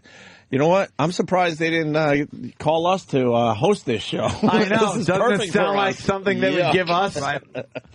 Yeah. Die It. Yeah, Die It was the one with the woman with the the tapeworm. I want to play the Aussie fan. Oz burgers. What the fuck is that? But no one talks like that. No, they were so. Yes, they do, Jimmy. When you're that into Ozzy, so you're just not as into Ozzy as you think you are, but I am. Or you want other people to think you are. They were true Ozzy fans. Oz, and then you shake your soda. Let's go to Pete in Bayshore. Pete. Oh, try to find the one on there about the guy who was tripping out on acid in the desert. He wanders onto a bunch of people having sex dressed up as animals, and he sees one girl, jumps on her, turns out to be a real bear. Eats him. See, come on. They're all urban, and they say these deaths are all real. They say they're all real. It's like it's so phony. They're all urban legends. Oh, that's classic. Jesus, it really is stupid, man. You watch it. I gotta watch now. I was watching and I'm texting. I think they're doing it tongue in cheek, obviously, right? Well, I mean, looking at that, it's very tongue in cheek the way they do it. I think they got together like, all right, all these urban legends. We could probably make a show out of this somehow. But they're trying to present it like it's real, like almost Faces of Death. Because then the last one of the day, I've noticed this. The last one of each show is an actual thing where they show video of they show that plane crashing after the hijackers made the plane run out of gas. Oh, in the ocean, yeah, in the ocean. They showed that and talked to one of the survivors of that crash. So, it'll end with something real, right. Which maybe that's how they get away with saying these deaths are real. Right. Not all of them. Only the last one. I know you brought Aussie fans hijacked their plane. Fly us to Aussie. Fly Oz plane. Yeah, the ozone layer. I know you brought this to the show so we can beat it up, but I think I might become a fan of the show. I wasn't saying it's not entertaining to watch. Right. I was saying it's just bullshit. It's so ridiculous. I call bullshit. When they got all excited about the big Ozzy concert and they shook up their coats. And they shook the Coke up and all the foam went all over each other. Couldn't they make it look sort of like a beer? That would. Why not just have a beer? Oh my God! Well, because they seem to be. They might have been underage. I don't know. Yeah, but they could show them dying. That was a terrible show. I was texting during that show, and the text I was getting back was, "Why are you watching it then?" I'm like, I can't change the channel. Oh, yeah, we talk about that on the show all the time. I can't stop watching this. I watch shit just to be completely pissed off. Yeah. Let's go to Rich in New Hampshire. Rich. Hey, what's up, guys? Hey. What's up, little Jimmy? All right. I'm just calling. One of the best shows on that repo show was they go to take this DeLorean from this kid, and he breaks out into a Michael Jackson dance. It's the most staged thing I've ever seen. Yeah, it's all fake. Somebody sent me that video, and that's what got me on trying to read the disclaimer and finding out it's fake, is because somebody goes, check this out. It's funny. Yeah, and it's a video of a guy that's getting his DeLorean repoed, and he starts moonwalking and stuff. Yeah, and he punches one of the guys, and they all get freaked out. Oh, there's always punching and throwing things, and then the big repo guys have to jump in, and there's a lot of bad mouthing, and it's all fake. Yeah, if you guys can watch that, it's hilarious. I think you guys would like it. All right, I'm punching out, guys. See you later. Thank you, sir. Is this one true, Ant? Jamie in London, Ontario. Yeah. Hey, how you doing, boys? Wait, is London, Ontario just over the border in Buffalo? Just over the border by Port Huron. Sarnia? Yeah, that's where all the strip clubs are, right? Yeah, lots of strip clubs, yeah. Oh. With the Asians taking it all off. They can take it all off. It's great. All right, sir. It just brought back a memory when I saw London, Ontario. I think I had to do gigs there and then drive back into the States drunk. All right. When I was doing radio in Buffalo. For real. It was the most nerve-wracking thing ever. Yeah, U.S. Custom boys, they can be pretty scary, actually. I used to cross the border to Detroit. I think I told the story. I was coming back from a gig. I had to spin records at a horrendous bar somewhere in London, Ontario. And then they had the stop on the way back into the country after you get over the border. And I blew whatever the legal limit was. I missed it by. I was under by 3 border patrolmen. I missed it by 0.1 or whatever it would be by just 1. And the guy goes, "This is your night. You are so lucky." And I went, "Holy shit!" And I kind of learned a lesson that day.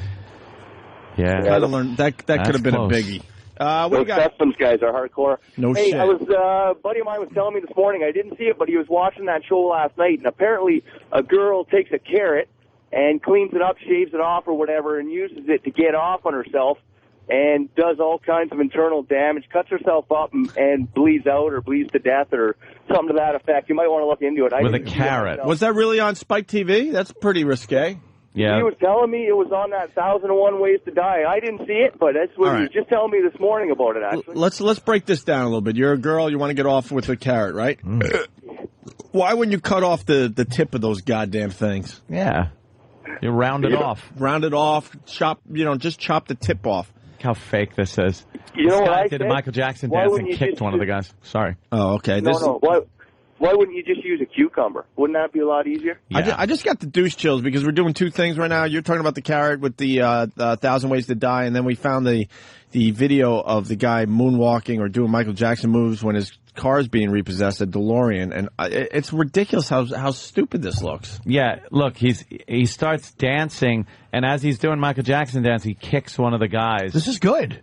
Yeah, this is so real.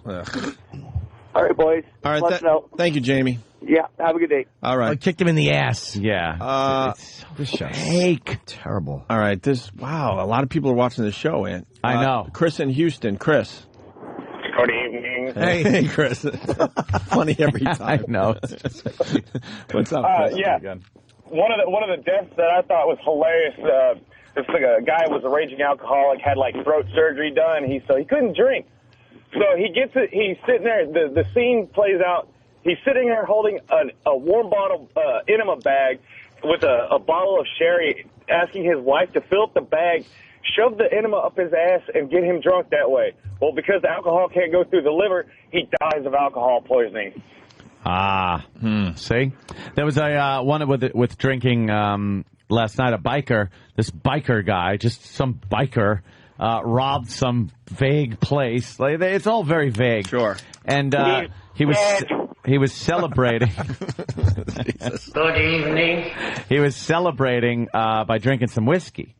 By a campfire in the woods as he was on the lam, Yeah. And he got all mad because he dropped his whiskey and it broke. So he's like, oh, and he can't go into town because, they're looking for him. So he decided, why not drink a little gasoline? That should give me a buzz. So he siphoned some gas out of his motorcycle gas tank, added some Red Bull to it or something, and started drinking it. And now the science comes in where they interview some person that tells what happens if you drink gasoline, that type of alcohol, which isn't the same alcohol that's in booze. So he doubles over in pain and starts vomiting. But now he's vomiting, and he's got the campfire in front of him.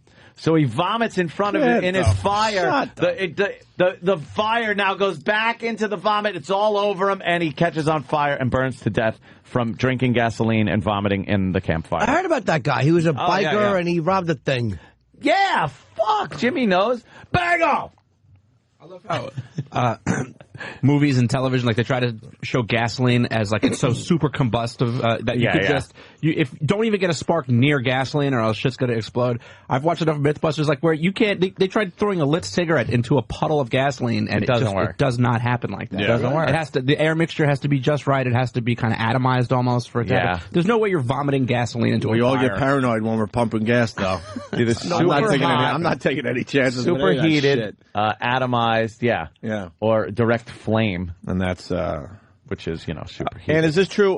Bill on Long Island. Repo lets camera guy get in car they were towing and it flipped over. See, here we go. Diane talking about the carrot thing. Diane in Cleveland. Hi. Hi. I'm completely obsessed with this show.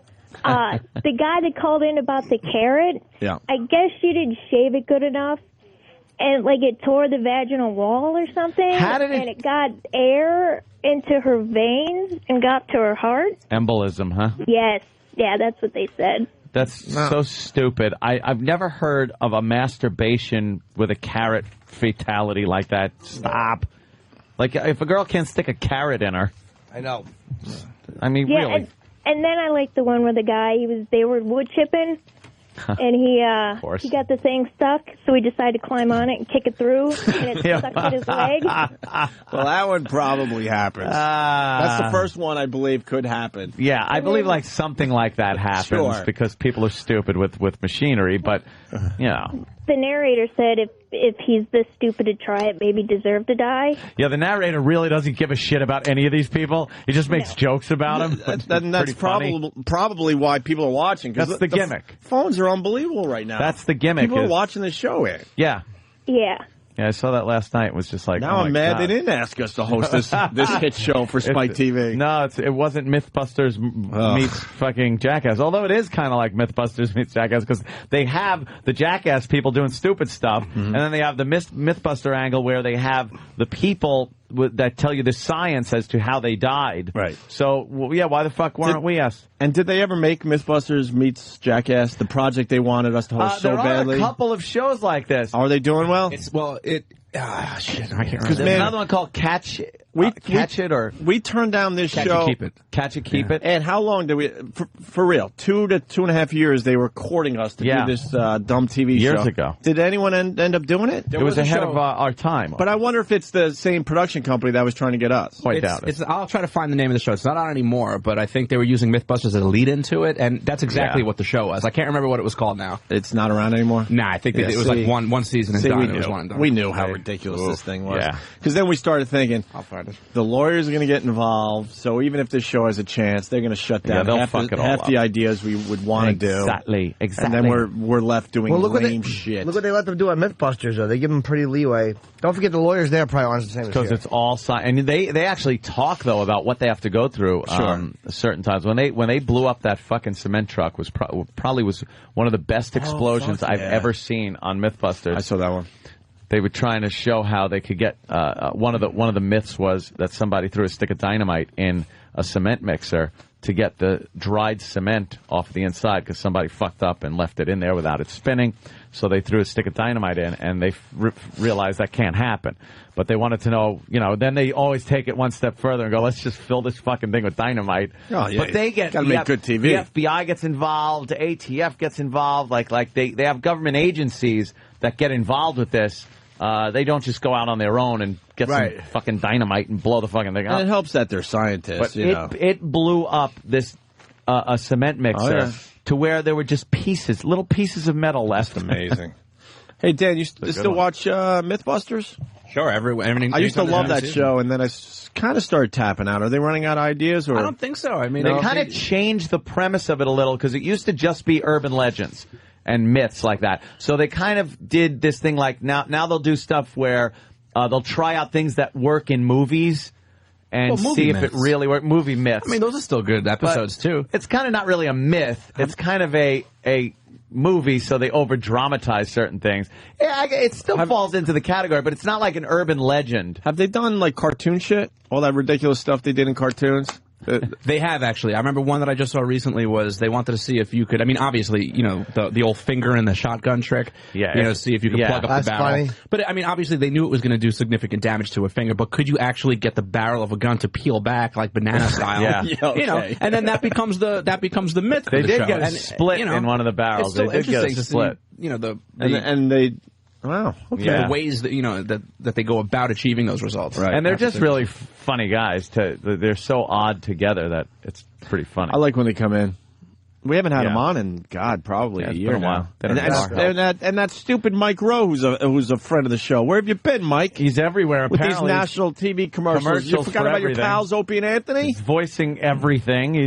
Maybe we should treat him nicer next time he's in here. We usually beat him up. I have to go to the bathroom. What, Jimmy? What? I've been holding for 25 minutes. I have to pee. All right. I'll see you soon. Yeah, I can't wait. I haven't gone You're yet. wearing an Aussie shirt. Piss for Ozzy. Are you going to the Oz room? We're taking an Aussie piss. Yeah, gotta go take a posse.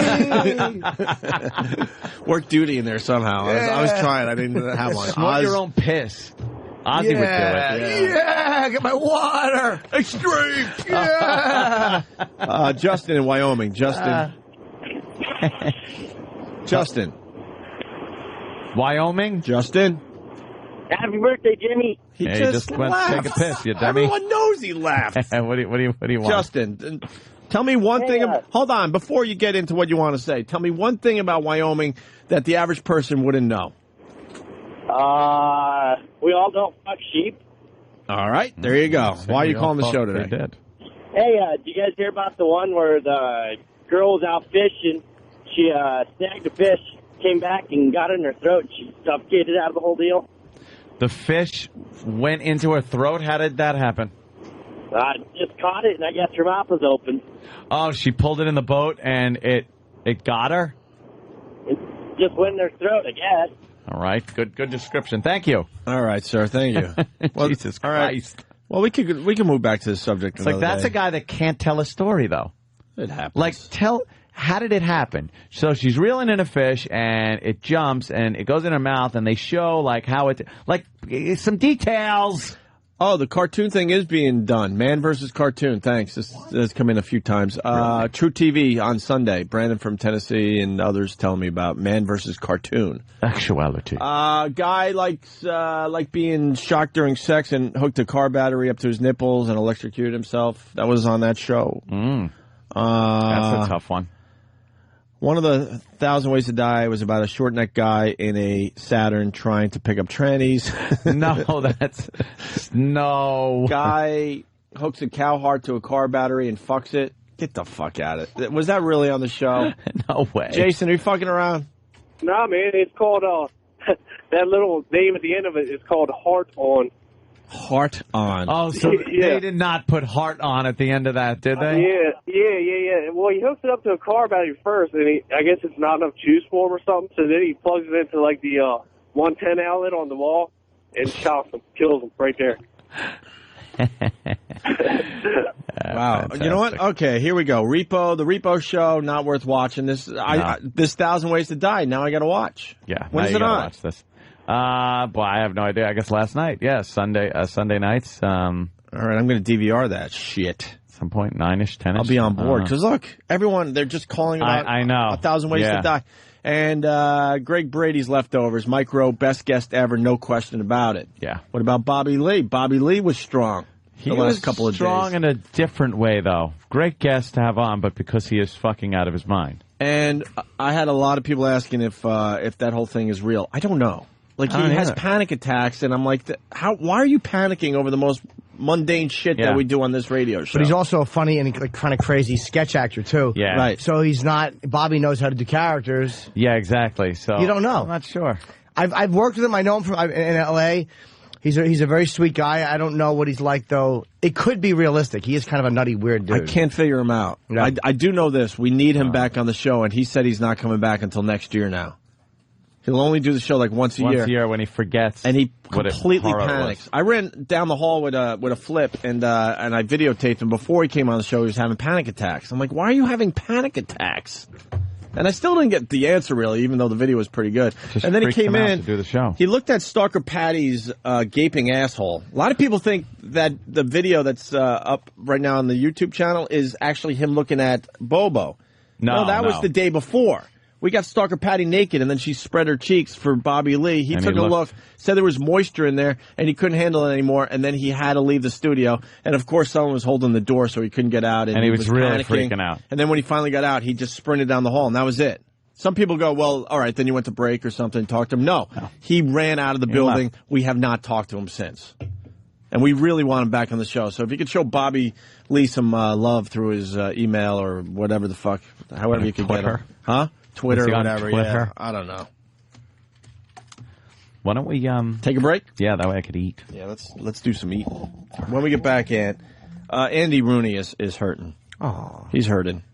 Oh. Corey Feldman's still hurting. Andy Rooney is now hurting as well because his good friend Walter Cronkite died. And Blanket's still scared of the dark. He's frightened. Scared of the light. Of the light. Up by that of course. kid. He's in the dark all the time. You're on board with Blanket, right? Enough with Blanket and all those dumb kids. Overrated kids. Fucking Van Damme's children. They're not even his. Fucking stupid white kids. Andy Rooney. I hate white kids. Andy Rooney, before Jimmy leaves today. Yes. I saved this for you, Jimmy. Andy Rooney sounds off about fruit. Ooh. What is it about fruit? I'm sure he's got a big problem with it. It's not like the old days. I hope that's. I bought mine off a cart. A man in the street. Hold it before after the break. I used to go and eat it at 5 points and watch people fight. Opie and Anthony, stay there.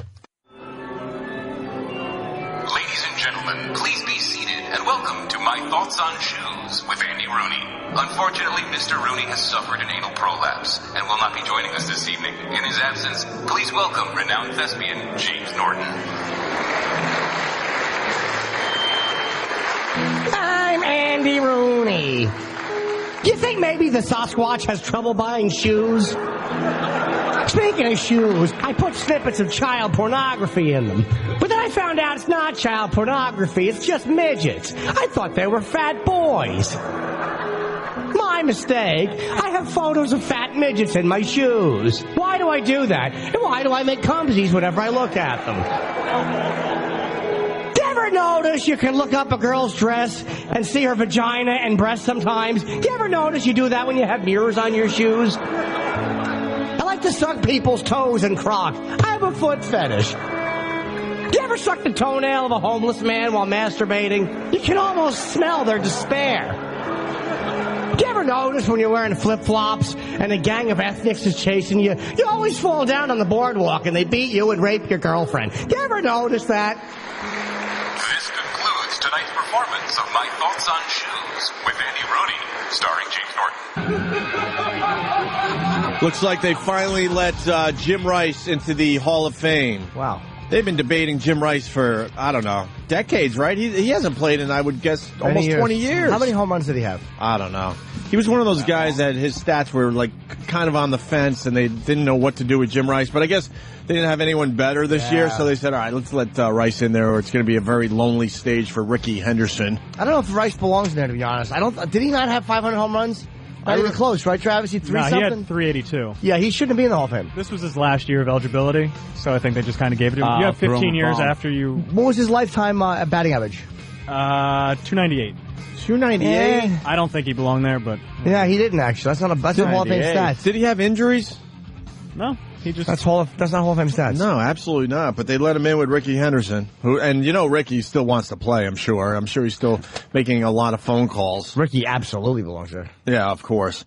And then Terrell Owens thinks the NFL should reinstate Michael Vick immediately, and I completely agree. Yeah, I agree. Really? Too. Yeah, yes, absolutely. He did his time. I don't need any. I don't give a crap what the athletes are doing. I don't care if they're doing the steroids. I don't care if they're committing crimes. As long as they give me a good game. Yep. That's all I care about. He went to jail. That's it. And once you do your time. And he did do his time. Yeah, once you go to jail, man, you fucking come on. So you get those animal activists, though, they go crazy, man. They don't want him fucking working ever again. They want him just... Well, what is he supposed to do? Exactly. Yeah. Like, if you did your time, shouldn't that be good enough? Yeah, they have deemed that whatever you had to do, you've done. Now you're out. And I wasn't a big fan of the dog thing, to be honest with you, but... No. I think the guy should be able to, get back in the NFL. Yeah. And whatever team signs him, holy shit, that team's going to be pumped up. But they're saying he'll never play quarterback again? Why is that? Well, that's the team leader.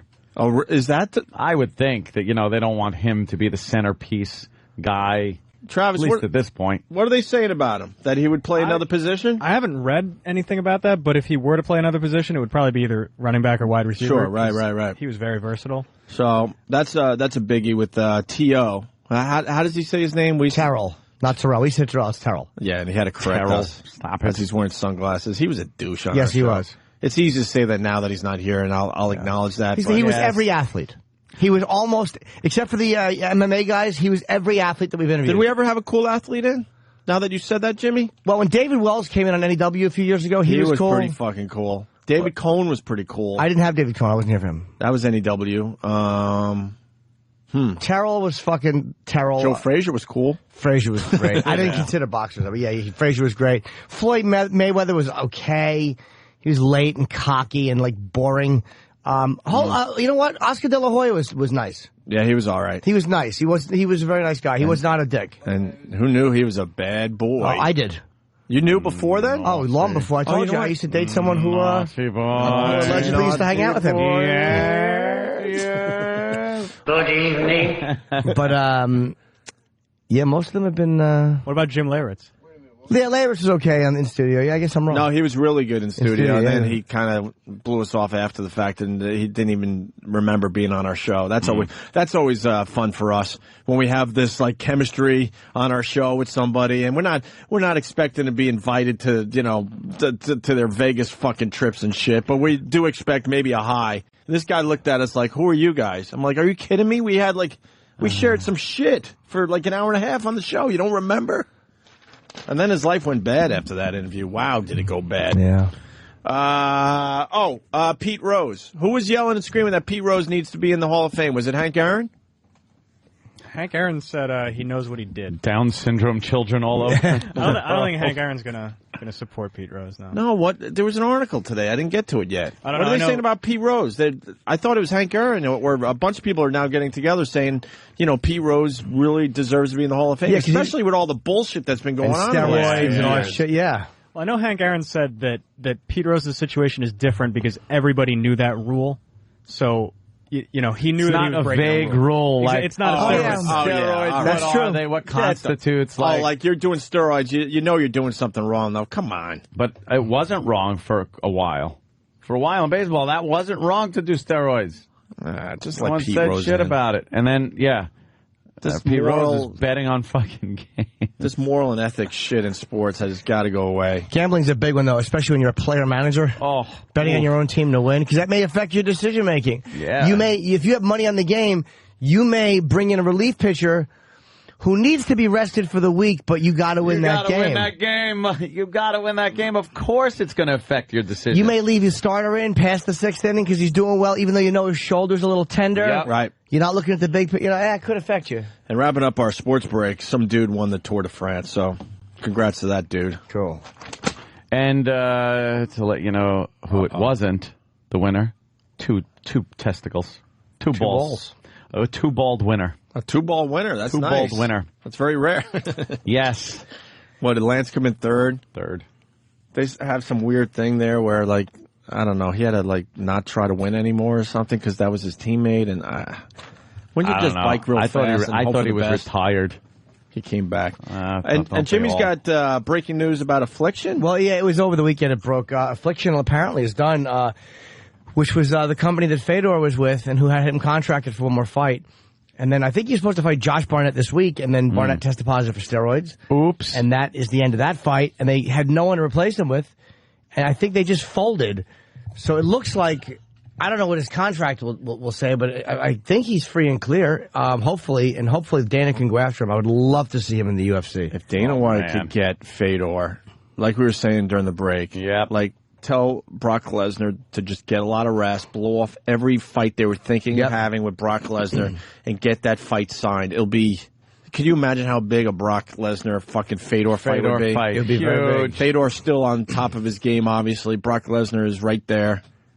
Who isn't watching that? Because it's at least two fights. Who do you think wins that one? It's hard to. I think Fedor it's at least two fights. You're right. Best of three, basically. Because Fedor is so. Lesnar's a fucking animal, though. He really is. But the thing is that Fedor is a submissions expert. It's like, I know Frank Mir was too, though, but he's not on the level of Fedor. And Fedor has beaten animals. He's beaten fucking animals. And Kevin Randleman is a fucking animal. He's a big dude, and he was a wrestler, and he suplexed Fedor on his head. Fedor still tapped him.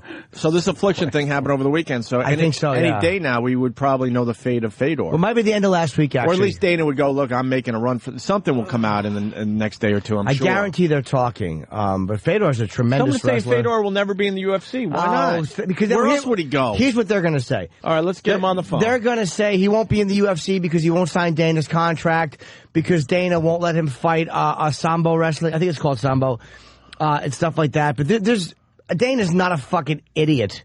He's not an idiot. He knows that Fedor could go overseas and just fight for the rest of his life.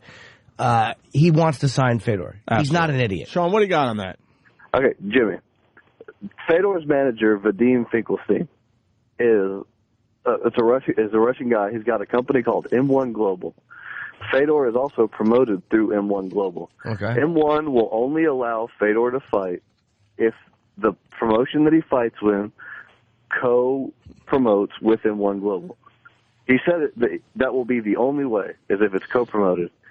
And Fedor has been with him forever. Fedor is never going to leave him, and the UFC has no reason to co-promote with another company like that puts on their own fights for the outrageous amount of money that's going to be taken. How about Sean? But money talks in the end. You got to think the money would be so ridiculous that they would figure something out. No, the UFC will get as big as Fedor is. Yeah. He's not that well known to the casual MMA people. You know about him because you've talked about him, because you've had Jimmy and Bobby. Wow, Mars, who watches every UFC thing possible, says you're way wrong. I think here comes Mars, who I got to tell you, he really needs to be on our show a lot more. This guy is amazing. Yeah, I think you're wrong about people not knowing Fedor, sir. They know the name because they just. If he was so big, then why was Affliction getting horrible not that good at pay-per-view numbers? I'll tell you, kind of one guy. Because you have one guy. You know, after Fedor, I couldn't name another guy. Yeah, and plus Affliction, I just don't think that you had the machine that UFC is. I think that Affliction didn't have the promotional fucking genius that the UFC does. And Fedor, again, this is the thing with Fedor, and Don King said this, he doesn't have a great personality. Like, he's a nice guy, but he doesn't have like this amazing come watch me fight personality. He's just this quiet machine who beats the shit out of people. The UFC, so hold on, dude. I think if promoted right, like with the UFC behind promoting and putting him against Lesnar, I think that could be the biggest fight they've ever had by far. And they're saying there's a press conference on July 31st. Fedor, we'll just keep talking. Fedor will fight for the UFC. Bank on it. That's what Brian's saying. Yeah, dude, I think you're wrong, bro. We'll see what happens until that co-promotion gets worked out. And all right. Look, Affliction just fucking went under. What do you think M1 wants to do? Have Fedor not fighting the biggest fights he can fight? Right. There's so many people in the UFC. I mean, there's not a lot of heavyweights, but I mean, there's enough guys. There's Brock. There's a couple other. I mean, look, if you had to fight Frank Mir, there's enough big names in the UFC where Fedor has probably at least fucking 3 or 4 fights guaranteed that are big money makers. He's going into backyard UFCing. I say they figure it out. He's what, dude?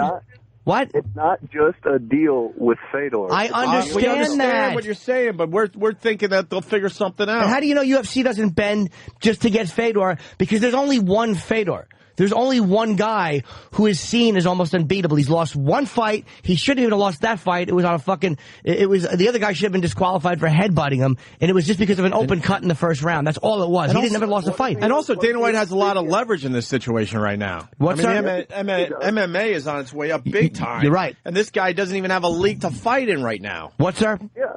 He has plenty of leverage right now. The UFC is the biggest in the United States. Yes. Dream is not getting that good of numbers in Japan. You didn't Strikeforce, which is coming up, which M1 Global is talking to now about getting Fedor. Didn't Crow Cop go back with Dana? Like he left, he did a fight, and then he fucking went with Dream, and then he's back in the UFC now.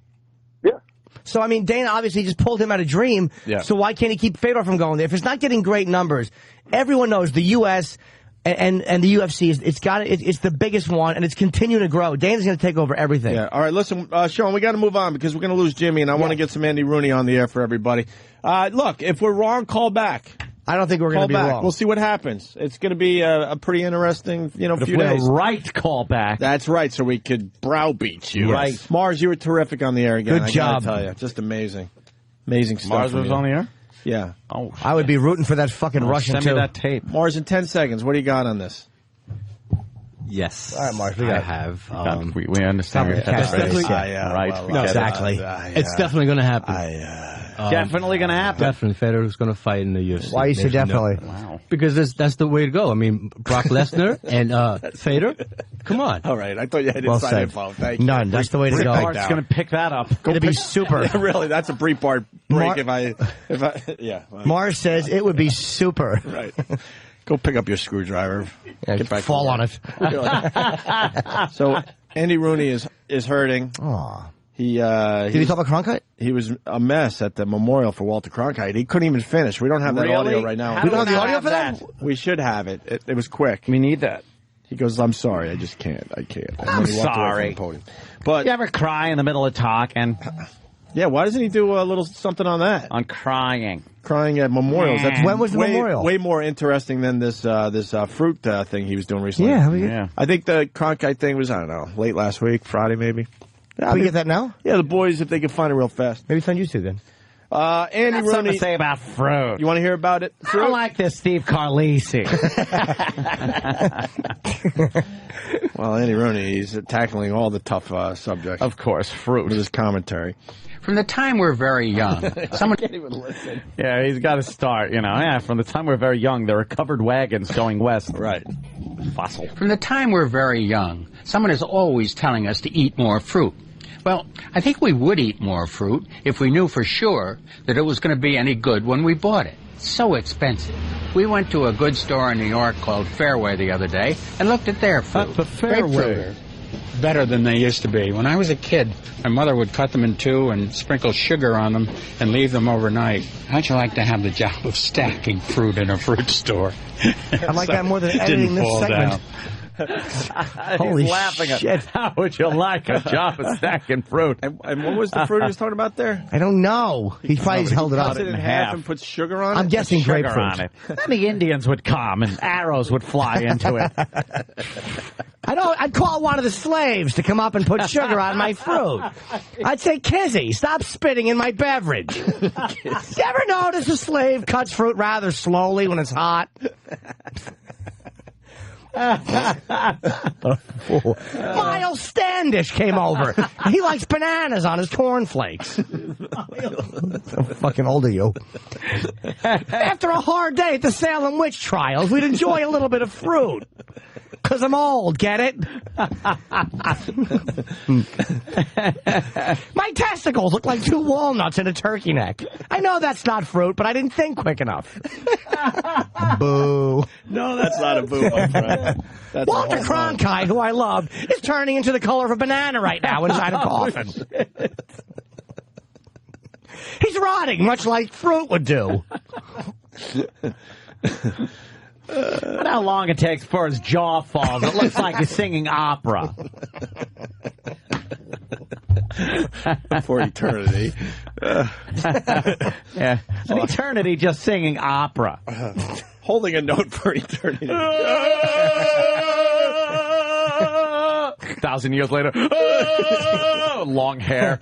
You ever notice how easy it is to talk about fruit and how hard it is to say goodbye to an old friend? Poor Andy. You know what? We can't continue with this. This is Let's a little bit more. a little bit more. Well, I got to hear what he says about fruit. Andy Rooney sounds Fairway. Yeah. And this is a national show he's on, right? Yes. Oh, it certainly He gets paid very well, right? We were here at the local Fairway where all the employees look like Somalia pilots. Or pirates. Yes. No, I meant they look like pilots. They're very bad television shows that don't make it. All of a sudden, I'm Asian. I was so in with you. Man, this is our supermarket, Aunt. Yeah. Fairways in our neighborhood. Yeah. And he's right. Somalian pirates work there. All of them. Is that it? Oh, Yeah. wow, do they? Thin as a pin, are they? All of It's them. scary just to walk by Yes. that supermarket. You hand the cash register guy a 10 and he eats it. He doesn't know. He thinks it's food.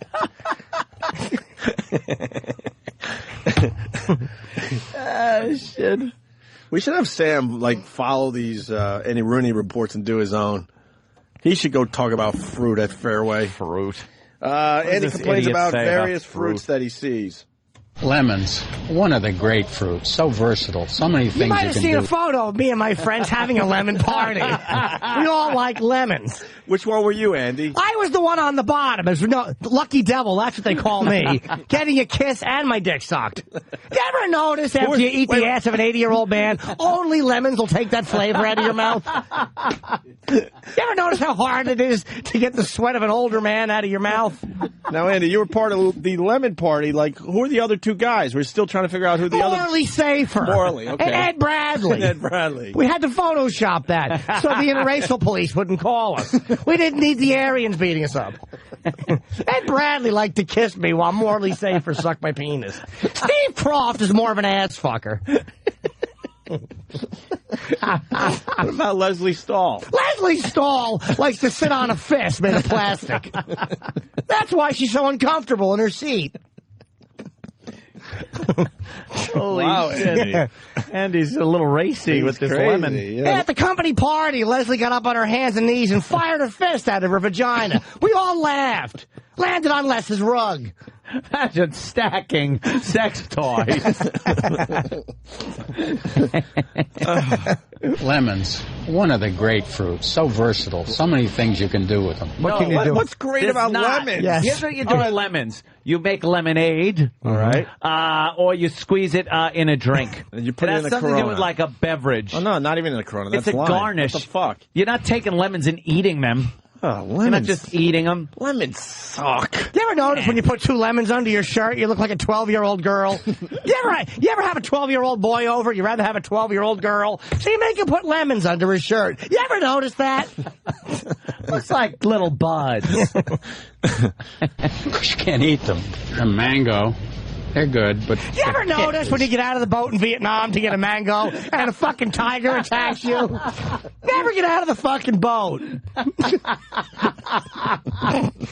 ever throw a mango at Lance after you kill a whole big bunch of people for a small dog? You ever yell, have a mango too? You ever do that before your head gets cut off and thrown into the lap of Martin Sheen when he's sobering up? Holy shit. Holy shit is right.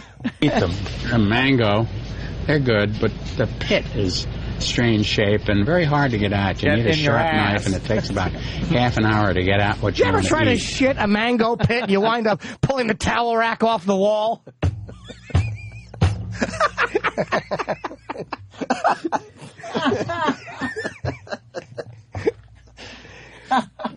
Fucking Jimmy. Jimmy Rooney, everyone. I was trying to pass one of those and bleeding from the eyes. Oh, my God. Knife, and it takes about half an hour to get out what you want to eat. I'm not too familiar with a papaya. I buy one, but I don't know whether I know what to do with it, whether to eat for breakfast or dessert. I suppose over the years I've wasted more money on melons than anything else I've ever bought. I bought 1,000 honeydew melons, and only 3 of them were ripe over the years. You ever notice when a segment is dying, you just try to laugh at all the ironies of it, and it doesn't save it? How many fruit laughs can I have?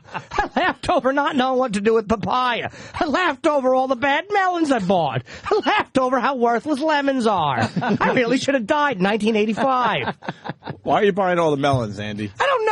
I just needed something to talk about. And I don't know what a papaya is good for. I know Ed Bradley had one growing on his neck. 1,000 honeydew melons, and only 3 of them were ripe over the years. I don't want to buy 6 or 8 bananas. They got them in a pack. I just want 1 or 2 bananas. All right, you can get that done, Andy. Relax. Yeah, go to a deli. Jesus, Don't worry relax. about it. They sell them individually, especially bananas. How the hell do the find good melons? They seem to always have good ones. Don't get me started on the bananas. One more clip from Andy Rooney. Talking about fruit, everyone. On a national show. Amazing. I don't like green fruit. Green is for vegetables. We used to climb the mountain and pick these when I was a kid. Jesus Christ. Mountain's not there anymore. It eroded away. It's now the Grand Canyon. I'm old. I'd pick fruit and eat Diane Fossey's ass as poachers cut the hands off her furry friends. That's right. Me and the mountain gorillas. They'd throw shit at me and I'd laugh. You know Diane Fossey had a dick? Did you know that? Did you ever notice when you're fucking an actress with a dick? And poachers kill her, you feel sad? You ever climb out the window while African poachers are cutting your girlfriend's throat in the mountains? You ever do that?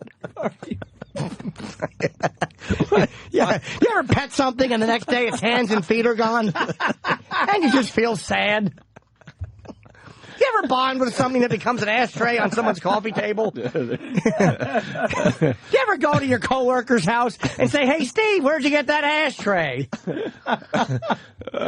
But we didn't call them blueberries. We called them huckleberries.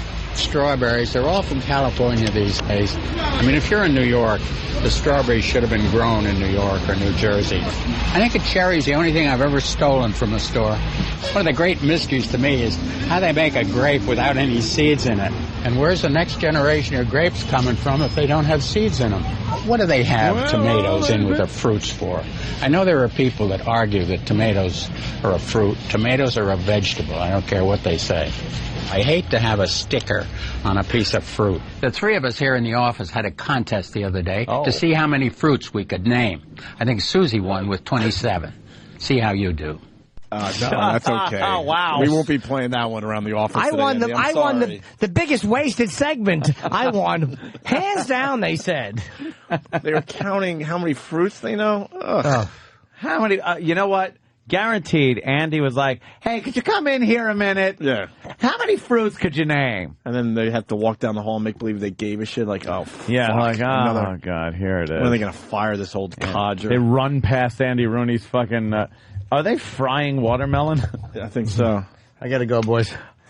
Oh, that's a great hour. That's great. Here's the clip of, it's 40 seconds of Andy Rooney choking up at Walter Cronkite's memorial. We'd each go to a base that we liked, and we'd write our stories, and then we'd go back to the headquarters of the Air Force, and they had it set up so that we could write and send our stories from there. And that's when I got to know Walter Cronkite. Got to know him well. You get to know someone pretty well in a war. He named 19 fruits. I just feel so terrible about Walter's death that I can hardly say anything. He was so young. He's been such a good friend over the years. Please excuse me. Thank you. That would be a good place for a fart noise. Yeah. Right during the silence before he goes, "Please excuse me." Put a fart in there. Do we have a fart sound effect? Yeah, we gotta have a fart. Hold on. We're work in progress. Yeah. Work in progress. Jimmy, awesome.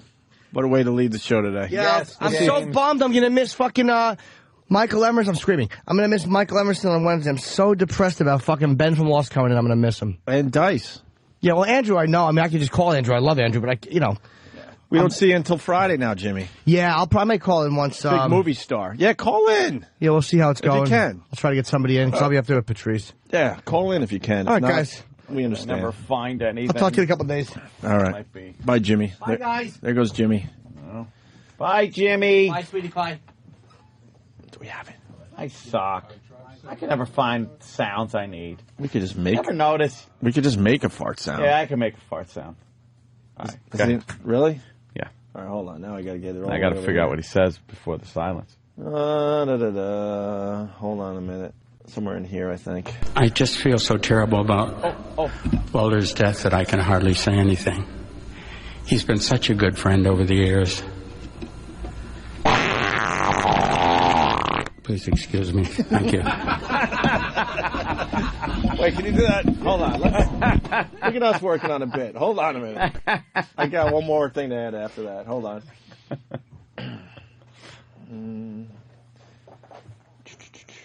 I might have to give up on the Denons finally. Okay. I just feel so terrible about Walter's death that I can hardly say anything. He's been such a good friend over the years. Please excuse me. Thank you.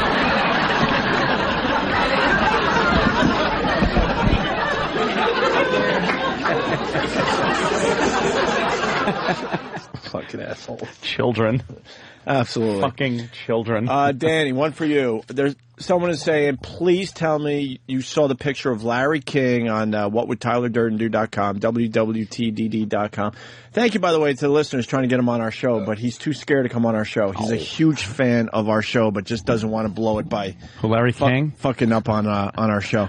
But supposedly there's a picture of Larry King playing softball in the big celebrity game they have every year in Hollywood. Ooh. And there's a picture of him batting that I guess is ridiculous. Oh, it's not up there, though? Maybe they have the wrong site? All right, we'll figure it out during the break. Opie and Anthony, when we get back, backstage with O&A, Bobby Lee escapes. Escapes. That's pretty much what it was, an escape. Absolutely. And then we got some other things. We'll figure it out during the break.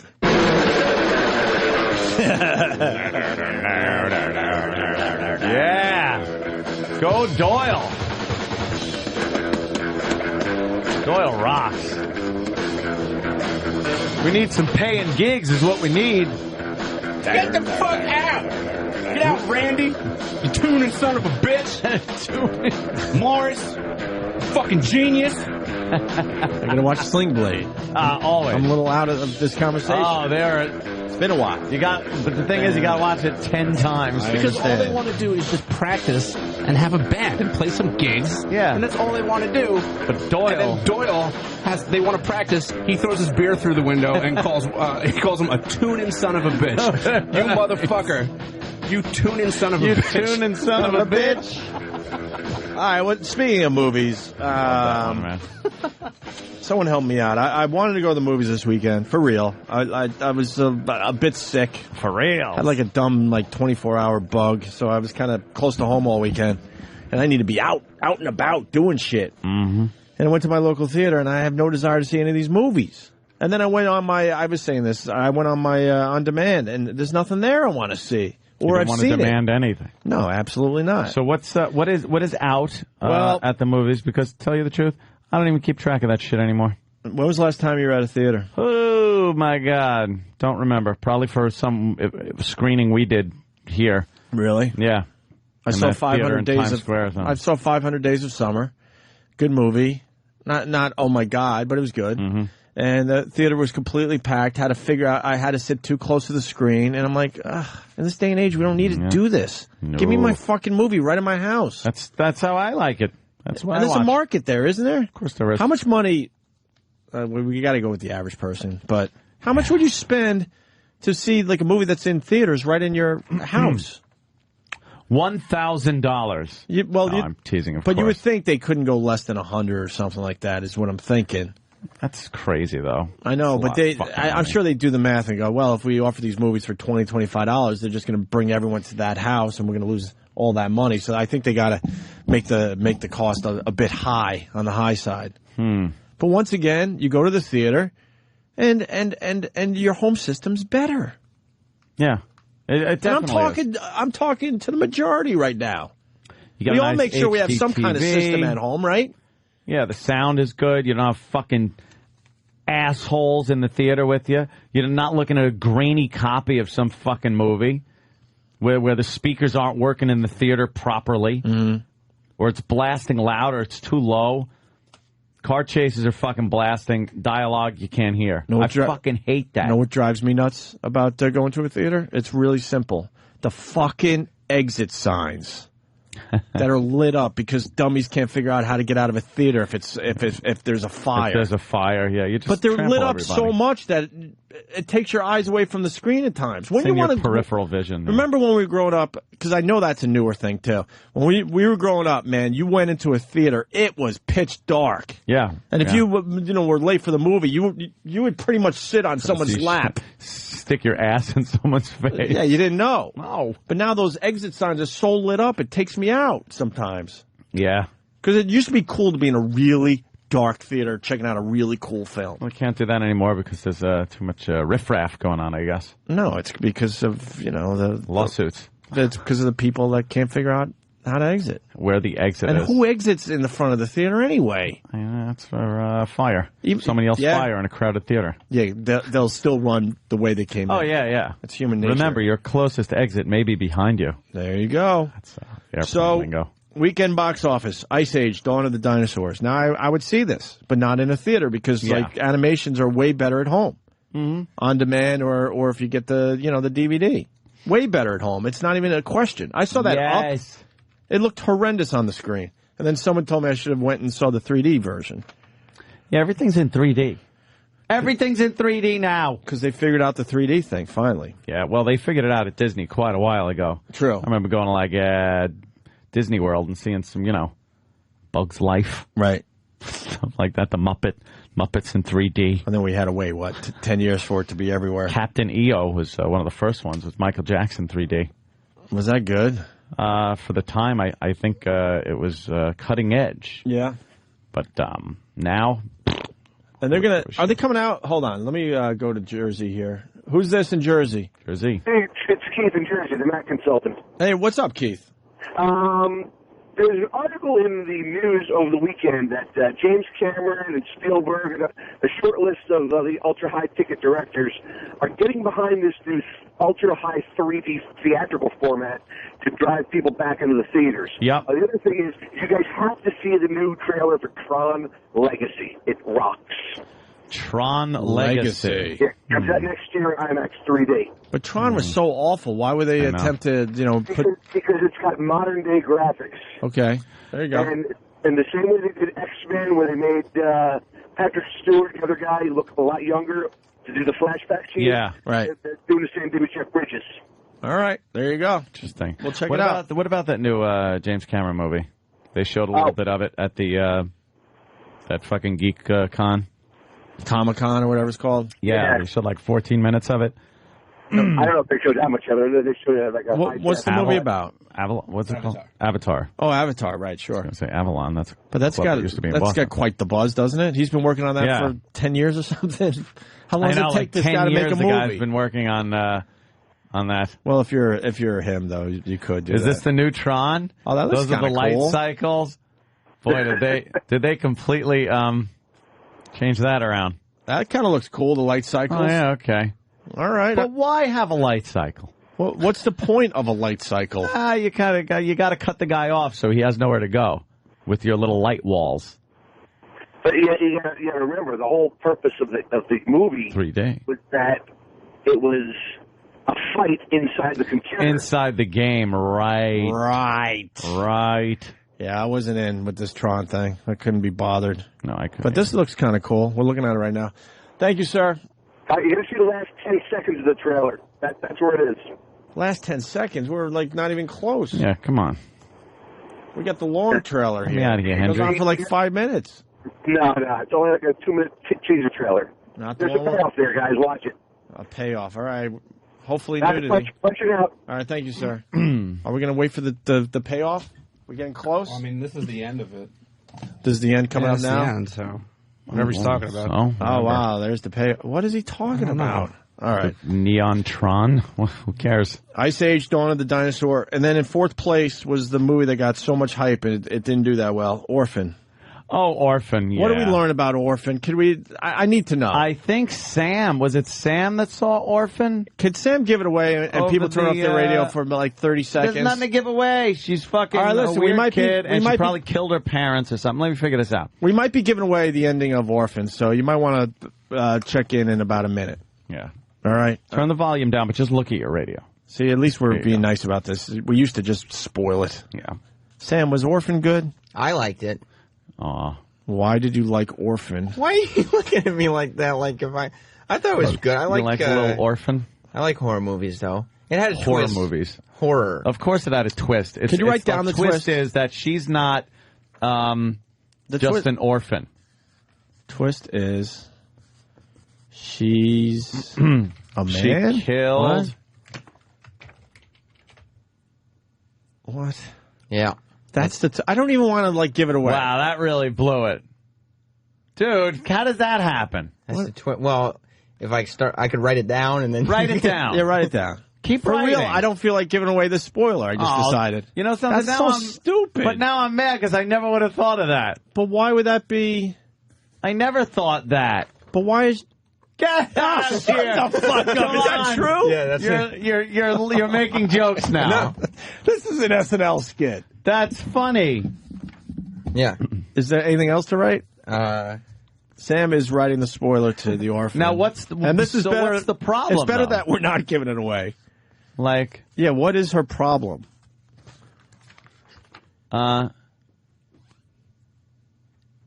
Really? Yeah.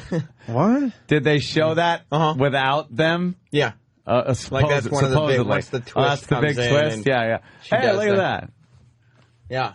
Yeah. Now, were you like, why? Was it like Sixth Sense? Like, wow, who saw this? I kind of knew it was. Okay, now wait a minute. All right, why? but what is her problem though? Why? Yeah, why is this? Yeah, write that Write down. it down. Write it down. Right. What is her? Right. What is her malfunction? What is her problem? What's the premise to this? That why is this and happening? if she is what you wrote down, then why is she? And then because, and then, you know what I mean? Just let me see. All right. What? But what so is it just comes down to like being. Why you is know, she causing all these problems though? Yeah. There's got to be a reason for it. She's just no. Is there something in the past? She's done things in the past. Yeah. Okay. What? Well, write it down. Let me see. That's crazy. You know what? I'm kind of mad too. Now I'm mad because now I would have been like, oh fuck. Let's make a pact. We're not giving away the spoiler today. No. I'm not giving away. We've at all. decided we're not giving it away. It's better that Sam writes this shit down, and people are screaming, "Tell us!" No. Let someone else tell you. Because we lose too much audience when we fucking do this. That's not a bad twist. That's a pretty good twist. I'm pissed off.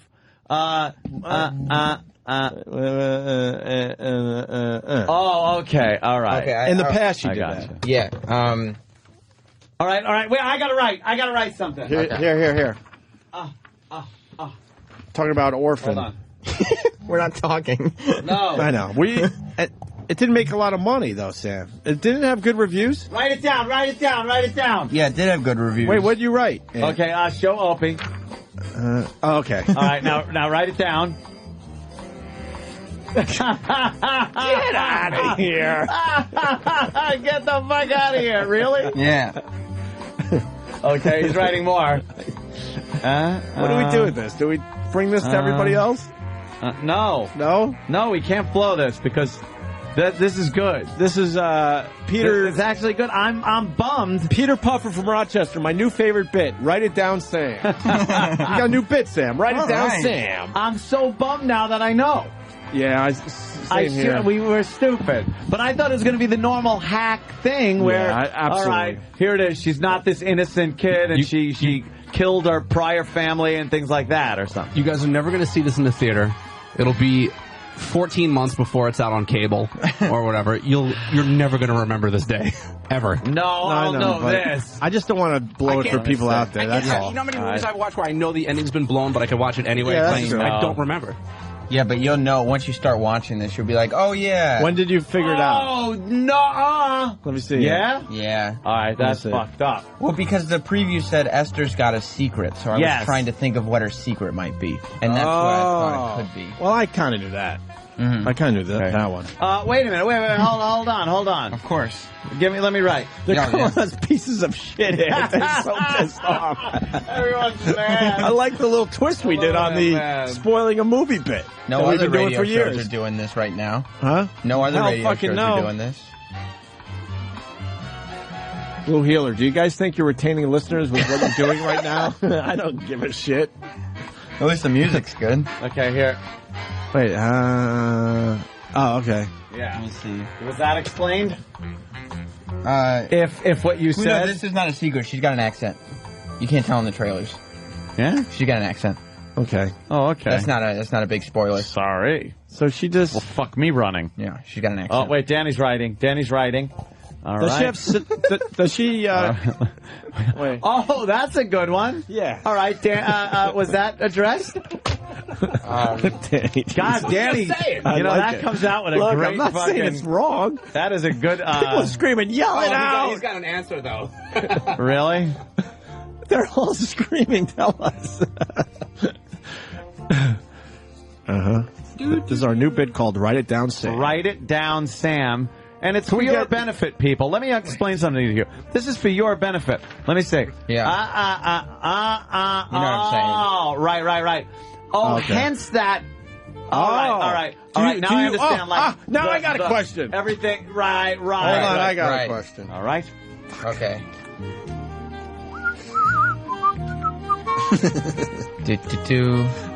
Sorry. This is just making me laugh. Opie's writing. I might get a chuckle out of it. Oh, yeah. No. Why? You see...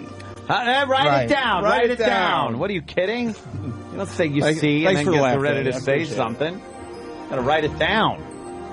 Write it down. Oh, he's putting the mic near his. Well, if you're doing Sharpie. Write It Down, Sam, you need the microphone near the Sharpie to hear the writing. I like Write It Down, Sam, so much better than Real Sam. Yeah. I love the music Travis picked, too. Yeah, this This whole bit's coming together. This is I love Write It Down. I love it. Oh, really? The start, but not the... Ooh. Well. Is there... Is it hot? There's one scene I should write it down. Write it down. Write it down, Sam. Write it down, especially something that might be a little... Just keep pushing the slug line. Write it down, Sam. Oh. I got one, too.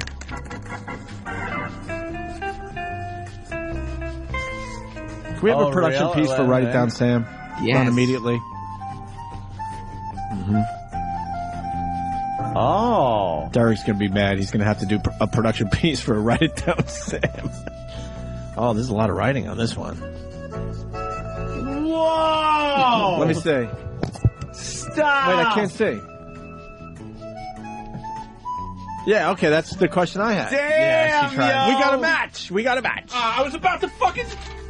We got a match, see? We all had it. Oh, nice. We all had it. Wow. We all have a match and Write It Down, Sam. Yay, write it down, Sam. Write It Down, Sam is going to be a hit on the Opie and Anthony show. Yeah. I'll have to carry my Sharpie with me everywhere I go. I wrote down Howard Stern, but that was for the mayor bit we were doing earlier. Oh. Sorry. Wow. Okay. Damn, you know all what? right, Fuck, I got to see this goddamn movie. It's now. pretty good. I'm bumming. I'm bumming now that write it down, Sam wrote it down. Okay. Yeah, now it's like sounds, this is okay. There's some pretty fucked up shit in the movie. Yeah, apparently. You wrote everything down and ruined it for me. People are screaming. They're livid. Fucking tell us. Livid piss. And then someone wrote, this is like listening to an internet chat. Yeah. Anything else, Sam? Angry. Yeah. Oh, he's writing down one more thing. Wait, what are you doing writing without the microphone You're right right. next to the Sharpie? I want to include everybody. Here, I'll turn up Need the the mic. squeak.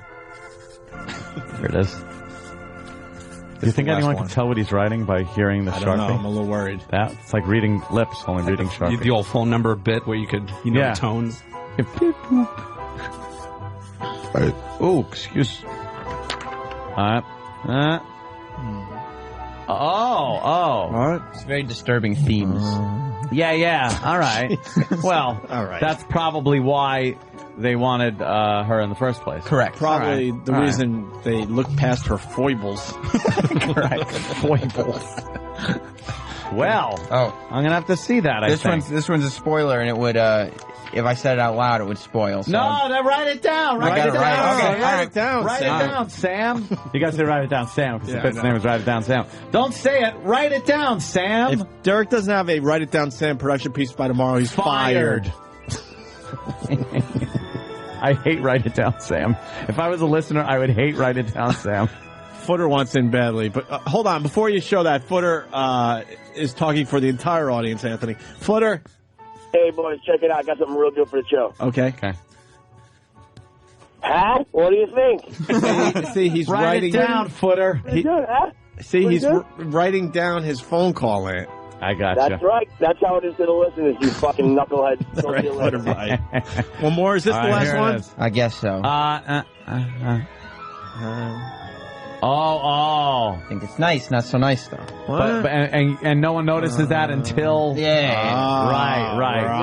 It's like you can just get that stuff anywhere. Yeah, really. Well, obviously. Well, terrific. You know what? I was ready to give away this movie, but I want to see it. I gotta write something down. I don't care. I just gotta write one What'd you thing write? down. I gotta ask him. I gotta ask them one more thing. One more thing? Yeah. All right. One more Pretty thing good for movie. Write It Down, Sam. I wonder if we're going to get people to see this movie now because they want to know what we were writing. Maybe next week they could all guess what we wrote down. By the way, wait, what you're writing? Jesus. No? Yes? No? Yes or no? All right. No. All right. Of course not. Jesus. What the fuck's wrong with you? I hate writing. I guess no one saw the movie over the weekend. Not one person on instant feedback. Not one is in. I know. They're all mad. Jess was not happy about seeing it. Why? No? Is it Why? really scary? Yeah, At times? it's just a creepola movie. Creepy? Really? She doesn't like that stuff. Why not? She's just not into it. You're a creep. Why do you Seems to like you. Well, yeah, she Seems likes to. me. She is so cute. Thank you. My God, is she know. cute? Adorable. We had a really good time Saturday night. What? I was doing a show. Yeah, I know. Oh, I no. mean, we had a really good time. We were listening. It was She doesn't come to the show when you do the show, like a night out? Well, I mean, this time she said she was hanging out with Opie's wife. Oh. I thought, and you were sick, I thought. What can I tell you? You're Although there gullible. was a text message sent while I was look at how doing my cute she show. is. I did send a text message while he was doing the Sam and Dave show, special Yes. delivery at. I invited Opie to come on the show, and instead he texted me that he would not be coming on the show, but he needed to share another bottle of wine with my girlfriend, who he called his side piece. Side piece. What's that middle one? Huh? That's my favorite picture of her. Oh, I know you Look like at that this one. God damn, that's hot. With big the, eyes, the with the- hair, the pouty lips. With the big eyes, like that painting, like that the animals, Like the little, like the sad puppies. Yeah. Yeah, and her hair looks all nice. And I got a little cleavage. It's The very hair- little. You the can hair's barely- covering up a lot of it, but that makes it sexy. And she's looking right at. That's the kind of picture that I said I like to jerk off to. jerk off. Remember? She's looking at They're you, looking Anthony. at me. Yes. That's good. Could you just email me that picture? No. Thanks. And here's my exact text. So they're doing the Sam and Dave show, special delivery, and they did a very good show. Oh, it's great. That's Greg Hughes talking. Oh, wow. I wrote this to Sam because Sam, Bobo called. And Sam, great. Sam admitted he was going to do an Opie, and he hung up on me. He goes, well, that's Opie's bit, but I had to, or something like that. Sure. So then I write to Sam, I go, it's okay, you just did my bit. Me and Side Piece thought it was hilarious. Oh. I got to go get her some more wine. Loving the show. Toodles. Which was just, I mean, Getting her all boozed up. I didn't Getting her all understand. loosened up at the house. I was trying to focus on doing an entertaining program, and And then you these got to kind do of- a show. How slow was time going for that, It huh? was very slow. I have a tick tock. And this was the beginning of this, is like the first hour. So, Because people are wondering, I got a new bit called Write It Down, Ope. Oh, damn. I'm gonna write down what I did to your girlfriend. what? Wait. What does that say? Look at who I'm doing. What does that say, I Danny? think Write It Down Danny beat you. I hate this. Me and Danny on the same page today. We're talking about movies. Oh, okay, No, let's get no, back to no. movies. Movies, No. yes. Any more questions about Orphan? No, The I think movie you pretty much Orphan. blew it for All right. me, Ann, and Danny. I got a movie question. Yeah? Okay. Did you tape it, Opie? Tape. Oh, Jesus. Okay, I see that note, Danny. I see that. You didn't hide that one well. I'm just asking the same question. Yeah. Okay, that's All right, I've seen Sam, that write note. it down. And the answer would be the same as what you wrote. So that's, Oh, jeez, I wrote. Is it? This You is wrote what I no. wrote. Yeah. Is it? Is it? That's none of your. I mean, I'm not even going to bring it up. Oh, that's none of my business? None of your business. Aw. all right, listen. Right. So Orphan turns out to be okay. Is that the movie no, or this is is- that your relationship? Danny is picking up notes from the movie. Oh, we're getting and showing confused. them. This is Write It Down Sam notes about the movie Orphan. Oh, it's not about your girlfriend No. or anything. Okay. All right, listen. Oh. So Orphan did not good. $12.7 million. That thing is going to be leaving the theater. So Yeah, but you know, how much could it have maybe possibly it been? gets a little word of mouth and How does much, okay. How much could it have cost to make, to tell you the Oh, truth? it looks It's no-name expensive. actors, right? There's no Peter big Sarsgaard. Sarsgaard. There's no CGI or anything, really, you know. No. Right? Yeah, All right. so how expensive could it have been? I mean, please. They'll make it all in DVDs. In third place over the weekend, The Ugly Truth. My girl actually saw this, and this is why my girl rules. I didn't have to go. She didn't even ask me to go. God. She went, and it was like a girls' thing, and she said it was horrendous. I told you from the poster. That was the poster bit The we did poster Friday, bit. right? Yes. The Same poster movie? Who's bit. in that? She said it was horrific how bad it was. Katherine Heigl and that the guy Heigl from, movie, okay. Yeah. that other guy. The other from Seen 300. Yeah. Oh, someone sent me a picture that said, look at how awful this looks. The typical back-to-back white background sucks. And I clicked on it, and it was one of our publicity shots with us almost back-to-back with a stark white background. Apparently we had that as a publicity shot. Oh, I just have one more note for...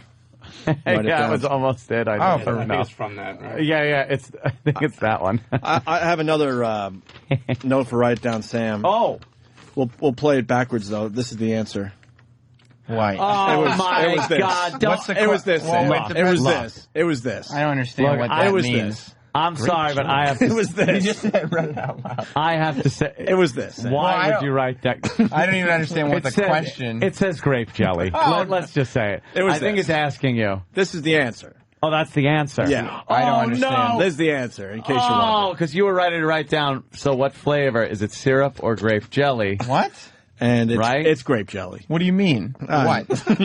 I don't understand. The other night when you were doing a show. You know. I didn't have toast. Well, I did. What? I just don't understand why everybody's laughing. So the ugly truth sucks a dick. And then I have no problem admitting this. I would see Harry Potter. Well, there are a lot of people that But they got darker. hung up on it. They got darker. Yeah? I would go see Harry Potter. And then number one at the box office was this G-Force. Yeah. Is that the hamsters? Yeah. That looks horrific. 3D. Is it cool, though? Someone Hell see it no. out there? Isn't Tracy Morgan a voice in that? Zach Galifianakis is in it. What? I swear. Zach Galifianakis. Nice. Does everyone just make like boatloads of money on those animated things? Hell or is yeah. it just... Dan, I told you should have been in that business years ago. You didn't listen to me, though. You should be doing the voices for some of these movies, Dan. I know. What's wrong with me? I'm in my basement. All right. Crazy person. Moving on. Sam is actually in here because you did a backstage with O&A. Bobby Lee escapes. Well, yeah. I mean, we couldn't just let him go away without some closure. So I filmed him before the show, panicking in our office. Correct. Opie Radio on YouTube. And then he came in, saw Patty's naked ass. Asshole, because she spread her cheeks. Yes. Asshole. He saw moisture. Anyone else get the feeling that not only is Bobby recovering from alcohol and pills, but maybe a sex thing? I don't know. That entered my stay brain. out of that. Because when he said yes, I've never heard a yes delivered better than when Bobby Lee, we asked him, do you want to see? Yeah, he was trying to leave, and then you said, wait, do you want to see her asshole? And he said, yes. Yes, I do. He sat Yes, right I back do. down. Yes, I do. Like Yes. he had to. He Yes. sat right back down. Yes. Oh, by the way, I added one of Anthony's video to my channel, too. Oh, thank you. It's in my favorites. It's, wow. And it's not even, I don't know how we're allowed to talk about this, but it does a thing. What am I yapping And he was talking about Michael Jackson being black or white. Uh-huh. And you were showing examples, and the video is really good. Someone captured it and sent it to nice. me, and it's about a minute, and it's on my YouTube channel under my favorites if you want to check that out. Very, very cool. good. Forgot about that. Nice. So Bobby Lee. So after the show, you ran out of here with a microphone to try to capture what the fuck was going on with him, right? Yes, I just started following him around. Like, he was leaving. Like, Okay. he ran out of the studio and went straight for the elevator and left. But I followed him. And now, backstage with O&A, here is Primetime Sam Roberts. I'm Primetime Sam Roberts, and comedian Bobby Lee stopped by the Opie and Anthony show and had a panic attack after looking at Stalker Patty's butthole live in the studio. As Bobby tried to escape the building, we shoved a mic in his face. Bobby, you're leaving already. You know what? We gotta stop. Oh, God damn. I didn't mean to stop. No, yeah. Oh my God, we gotta stop. That is... All right, I got it figured out. She should be a mayor in a small town somewhere. She looks Dude. like she's going through a sex change to become a woman. That looks like a man We're looking at a picture of Stalker Patty that was taken at very close range. Let me play Stalker Patty. Stop. Should have been a shot taken at close range. Yeah. But it's a picture, and it's from right below her breasts to the top of her head. Yeah. It could not look more awful. She is horrendous looking in this. With her fucking tits. Dude, if you didn't know any better, like cover up the breasts even look like kind of like fatty man boobs. Yeah, they're but cover that really, up. she's losing. You would say that's a guy. Yeah. With maybe a little makeup on. Yeah, looks like a tranny. Wow. Oof. Maybe you could pixelate that and put it up somewhere. So people can see. Just gotta pixelate the nipselate. I have others if you want. I mean, I got from the back, from the front. Yeah, Danny was going around like it was a fucking photo shoot. I looked at Danny at one point going, you're a sick fuck. He reaches his iPhone, like, around a corner. Oh, yeah, Because Patty was bending over, I guess, for Bobby Lee. Yeah, there fuck. reaches his iPhone and goes, click. It was the no-look iPhone shot. Yeah, I couldn't see the screen, so I just reached over. Hey, you're pretty good at that. It looks like you've done that before. Gray bush. Danny's done that a few times. All right, back stage with O&A. Bobby Lee escapes. We're looking at Stalker Patty's butthole live in the studio. As Bobby tried to escape the building, we shoved a mic in his face. Bobby, you're leaving already. What happened? No, it's not nothing. What do you mean nothing? You left have to go. That's what happened. Why? What do you have to do? Well, because I don't like any of it, but I'm just trying to pretend that I like it because I want to be cool, you know? Yeah, and then... But then it's like the real reality sinks in, and it's not cool, you know? Was it? So you don't feel like you're one of the cool kids? No, I am one of the cool kids, but it's just like, you know, it's like deception, man. What about Stalker Patty? I don't know. I don't know anything about that. I never heard of it. I don't know anything about that. You know what I mean? She was totally naked. I don't know, but I don't know anything about it, you know? She hadn't shaven in a month. I know. It's like a jungle. I know. I get it. Yeah. Yeah. Okay. So I'll see you next year, man, you know?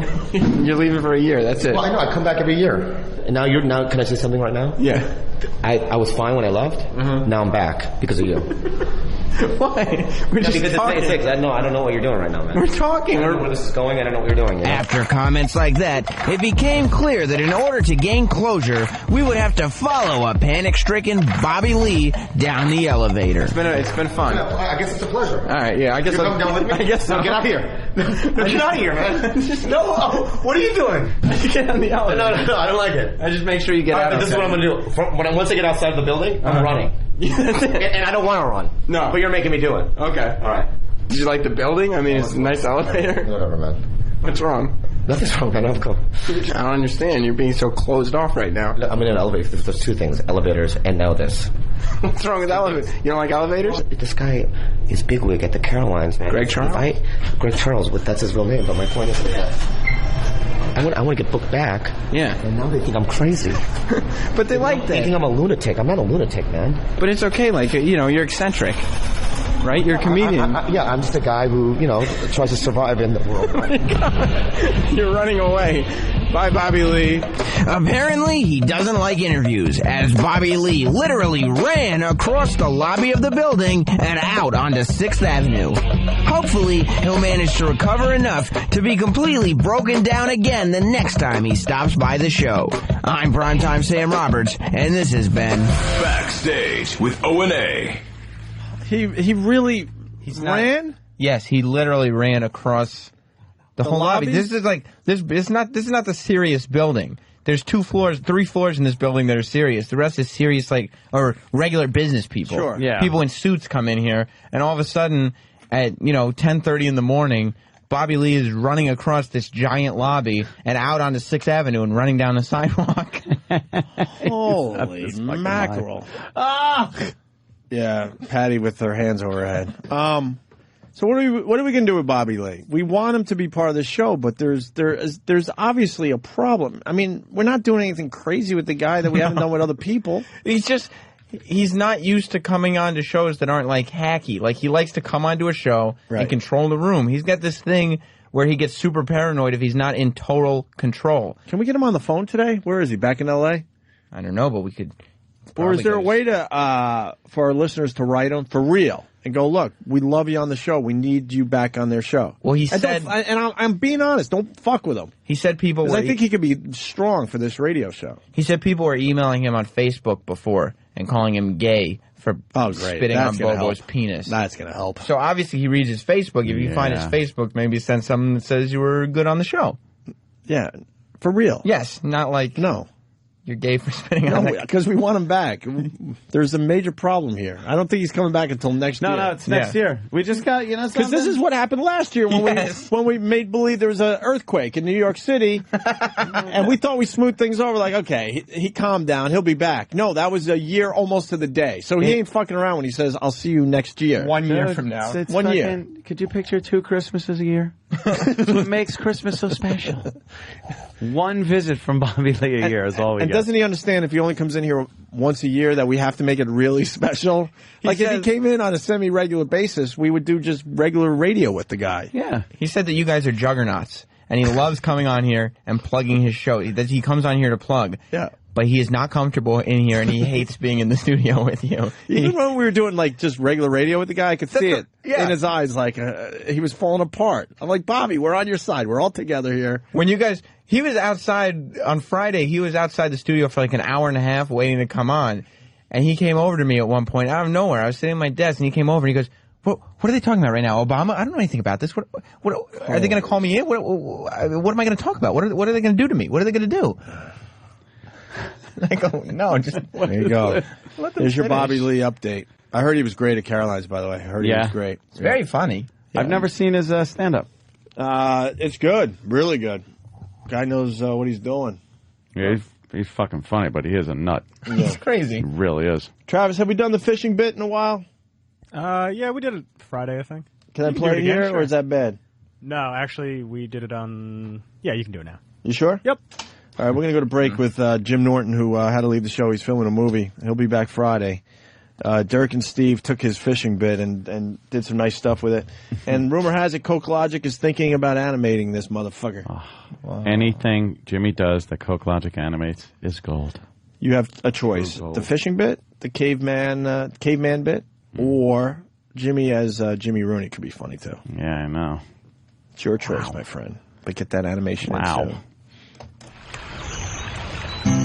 Attention anglers, still convinced that fishing is a sport? Well, renowned sportsman James Norton presents the ultimate cure for your delusion. How smart do you have to be beat this animal psychologically? What a dumb animal the fish is. Introducing Fishing is Not a Sport, you douche. Not a sport. It's not a sport. Go in the water with your fist and punch the fish. That's a sport. You're standing in a fucking boat. It's not a sport. You have a hook and the fish has nothing but hunger. This collection is presented on 9 full-length, high-fidelity audio cassettes and will thoroughly convince you that your leisure activity is a colossal waste of time. You and some other jizz bucket in fucking waders and a big gut standing there in 10-degree water drinking Pabst Blue Ribbon trying to hook some asshole fish. You're not a sportsman. You're not out there sporting. Despite what you may think, fishing is not a battle of wits. It's not stacked equally between a dumb fucking fish who has been doing the same thing since dinosaurs were shitting all over Manhattan. Do you understand? That fish was no smarter when a Tyrannosaurus was shitting on 70th Street and Broadway. Put down that stupid fishing pole and pick up your copies of Fishing is Not a Sport, you douche, narrated by James Norton. I'm just letting you know, you're not a sportsman.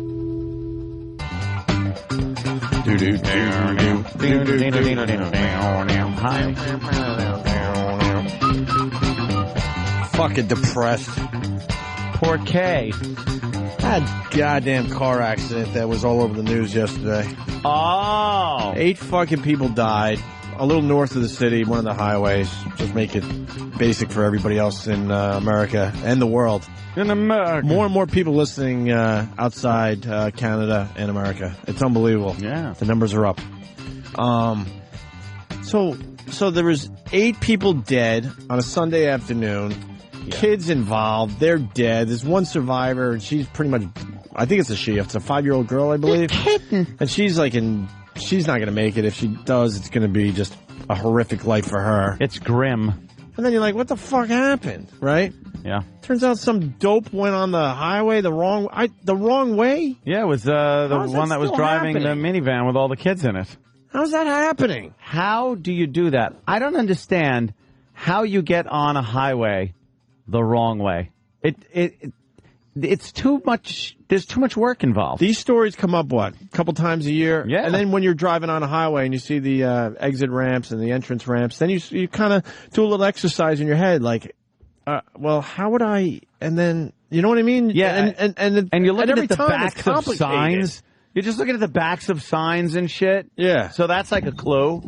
And then where it says "Do not enter," wrong way. Mm-hmm. You see those? Mm-hmm. Like, those are all over the place. How do you get on the wrong fucking side of traffic? And then if you do get to that situation, you realize... Don't you know immediately? You realize immediately because it's a Sunday afternoon. There's a lot of cars. Wouldn't you just just pull over? Yep. Yeah, you would just like... Was it on the... All right, so she obviously was going the wrong way on an exit ramp. Right. So she's entering on an exit ramp. So did the accident occur on the exit ramp itself? People just leaving the highway? I don't know. I'd like to know how long she was driving on this road the wrong way before the head-on collision. They said it was one of the worst they've seen. Yeah. A lot of the officers and whatnot on the scene, they're just like, dude, it was just horrific. Probably going to wind up making another stone face out of the cops. You didn't have a legendary police officer when you were growing up, when you were in school? No. We had a legendary one. His name was Stoneface. He came in because we were always scared of Stoneface whenever we drove around. It's like, look out, Stoneface is out tonight. I think Stoneface is working tonight. Stoneface does the night shift. Look out for Stoneface. Stoneface was this older cop. Seasoned veteran. And he would always really fuck with the high school kids that would be driving around at night. But he was cool, though. Yeah, we didn't realize that, though, because his legend was more than he really was. But the thing about Stoneface was he was a seasoned vet. He's probably had 3 years left before he retired. Mm-hmm. But the story was he was only in his mid-20s. But he saw one of the most horrific car wrecks. One wreck. He saw it was so bad.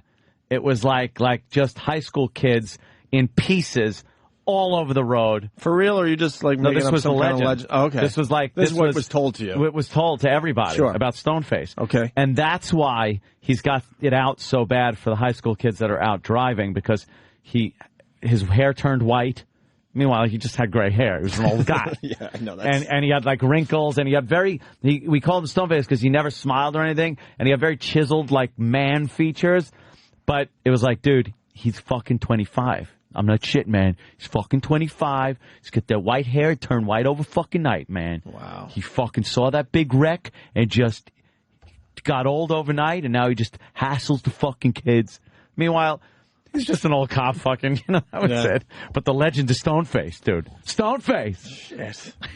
Fucking Stoneface. Stoneface. He'd give you never want to get pulled over. If you got pulled over and looked in the mirror and just went, you turned to your friends and went, dude, it's fucking Stoneface. But, I'm fucked. At this point, it's hack because we've talked about this many, many times. But, drunk driving was pretty much, like you said, a sport when we were growing up. Yeah. And if you were pulled over with your friends and everyone was hammered, what do they do every time?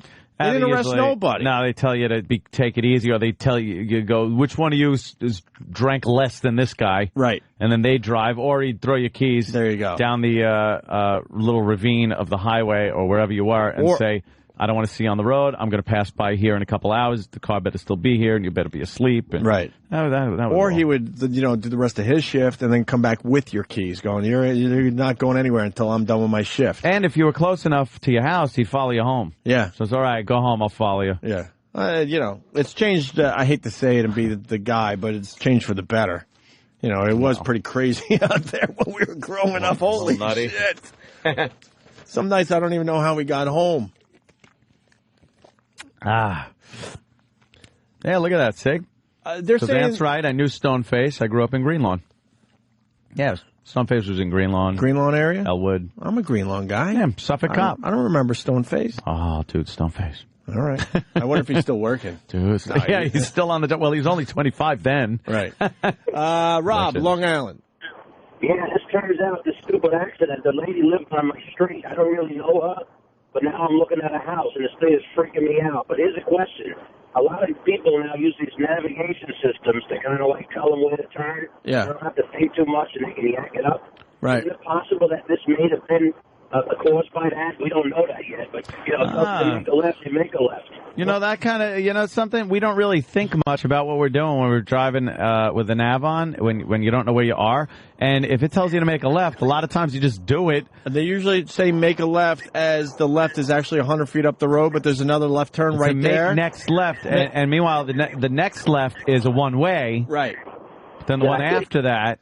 You know, okay, that could happen. I've been using the GPS a lot lately because I finally got a new car, and you know, welcome to the year what? Love the GPS. Welcome to the year what? 2005. Yeah. How many years behind am I? And when they say turn left now or whatever it is, that is fucking dangerous. Yeah. Because we all jump in our cars and we don't know how we got to our destination. Like, well, what the fuck? I know I was texting or whatever, right? I don't remember the last 5 miles. And then you got a GPS that goes turn left now or whatever the actual prompt is. Yeah. And I feel myself sometimes going, oh, well, they're telling me it's okay to turn left now. And of course, there's... Yeah.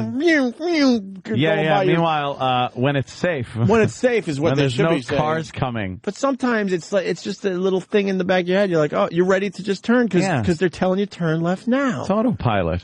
Huh?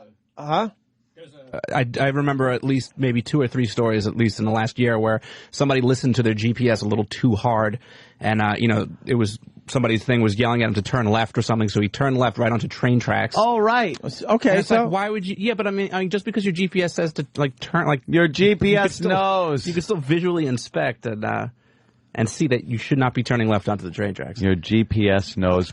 It probably wanted him on the train tracks. The monster's in yellow today. You know something? I completely distracted. Took me out of it. Took me out of the whole fucking break. What the fuck seeing does the she monster look like come in yellow? out. What does she look like in yellow? I'll tell you right now if I can find the picture. Hold on. Oh, you got it? Because it's killing me. There's a resemblance there. Okay, let me say hi to Kent in New York. Kent. Hello? Hey. Hey, man. It's Gabriel. Whatever. All right, what's up, Gabriel? Yeah, the reason that she went onto the wrong side of the road is the highway, there's no exit and on-ramps for you to ease into. It's just a left or right. So the part of the highway, if it's not busy and, you know, she doesn't know the area, she'll just assume, she'll just make a left. The wrong way sign is further, like, you have to look. Yeah, wait a minute. Isn't there a no left turn sign? No, the wrong way sign. I don't mean the wrong way sign. I mean, if it's an intersection like you're talking about, yeah, there should be a no left turn sign or something. Are you saying it's easy to make that wrong turn? If you're an idiot, yeah. Okay. You're an idiot. Well, it's just it. Well, I mean, you know which way traffic goes. If it's there's a lot of idiots that are driving out there right now as we speak. Yes, exactly. Roads are filled with idiots. But God, fucking A, man. Now we all have to be like sad and think, holy shit, how horrific is this one? Thank you, sir. Let me say hi to Kevin in Utah. Kevin. Hey, guys. Morning, boys. Hey. Now, this is more on the lines of a horrific wreck. There, in the small town that I grew up in, there was a... Wait, sorry, Danny. And there you go. Oh, yeah. The cowardly lion, the monster looks like. Very good. Where are we? Kevin, go ahead. Sorry. All right. Now, there was an off-ramp that was being built, and they hadn't tarred it, they hadn't paved it, and so it was just dirt. Well, these kids take this wreck, and they lose control, and they get partially thrown out. Well, they end up getting decapitated, 3 of them. Well, the first cop that shows up on scene, they're going around looking for these heads. All right? Well, the cop stumbles across his head. He looks down with his flashlight. It's his son. Thousand ways to die. Yeah, exactly. You're perfect for the show. Well, the second part of the story is 2 years later, another wreck, same cop, he finds his second son. He lost 2 kids to 2 different car wrecks in a 2-year span.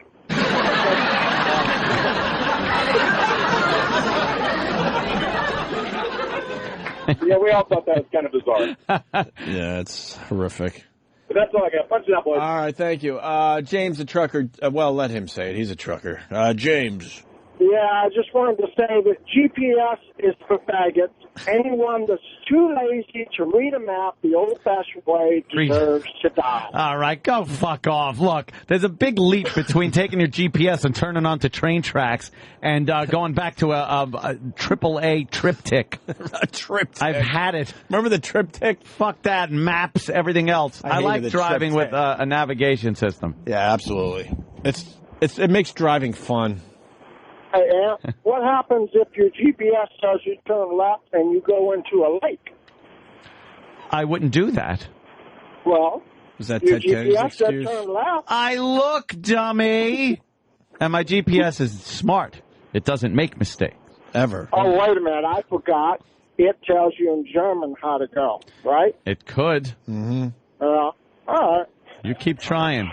You keep trying to make a joke. One will top out eventually. All right, we're going to bail on you. Let's go to Joe in Connecticut. Joe.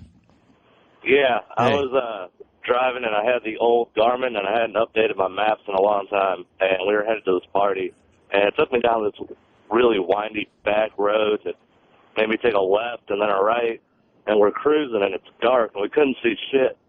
And all of a sudden, a fucking headstone pops up out of nowhere. I almost ran down like 3 headstones with my car because it took me to the middle of an old graveyard. You're in a cemetery? I got to tell you that when we were planting my grandmother over at, where is that, Pine Lawn over there? And, that's where my grandma is, too. I wonder if they're buried close to each other. Maybe. Oh, that'd be nice. They could chat. Little chit-chats. One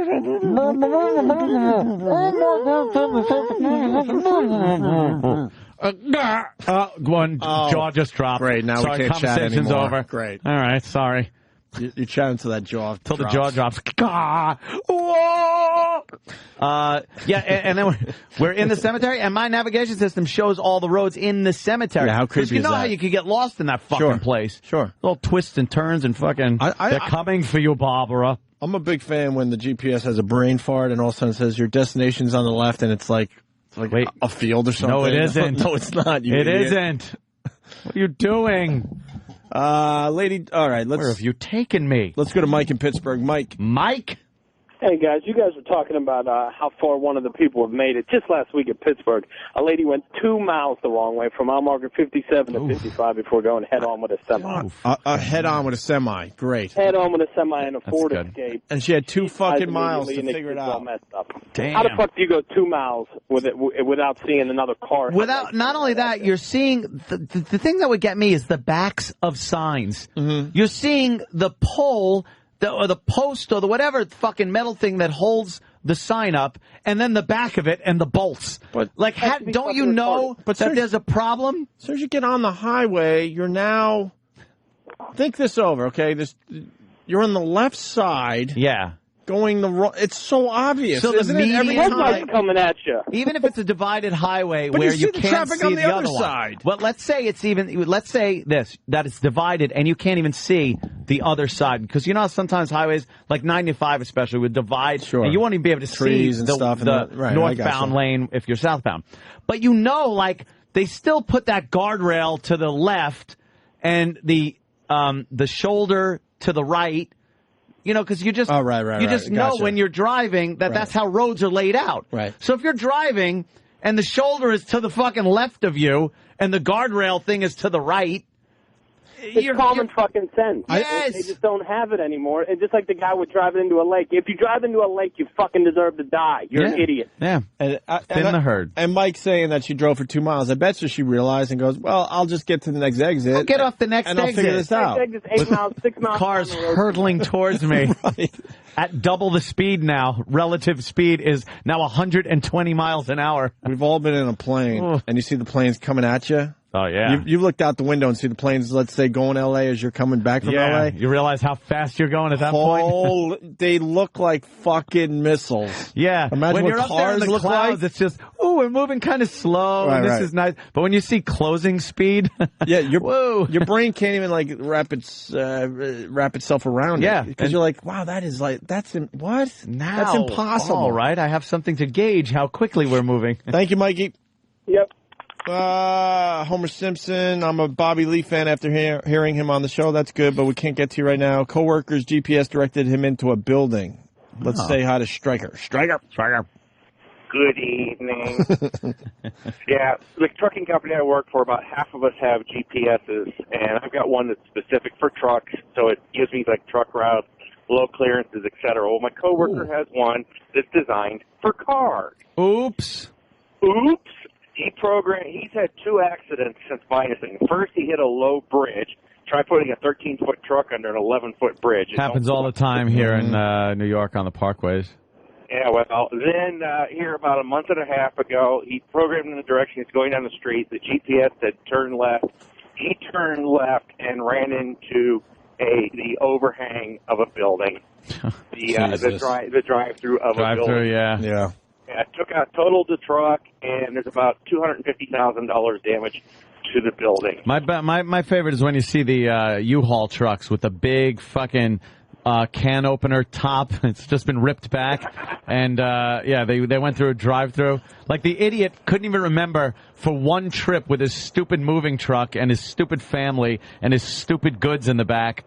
It's taller than his car. You want to talk about people having head-ons going the wrong way? We had one here about 10 years ago. 3 chicks, they were drunk. They drove 7.5 miles the wrong way on 2 different interstates before hitting a semi head-on. There were over 200 phone calls to the cops. Yeah, why is it always a semi? It's always a semi. You never hit fucking... Those semis are frightening. Thank you, Stryker.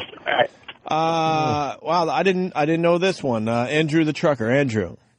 Yeah, that parkway must be pretty easy to get onto the wrong way, because this is the second crash just yesterday. There was one early in the morning that 5 people were injured 20 miles north. So I guess it's easy to get on the wrong way. I don't understand it. I guess. You gotta put spike strips down. Yeah, right. Put those one-way spike strips so you blow your fucking tires out. I was thinking that. That's not a bad idea. That's Because you shouldn't be good backing for up you. on those things anyway. Yeah. If you're going the right way, you know what I mean. Tim on Long Island. Tim.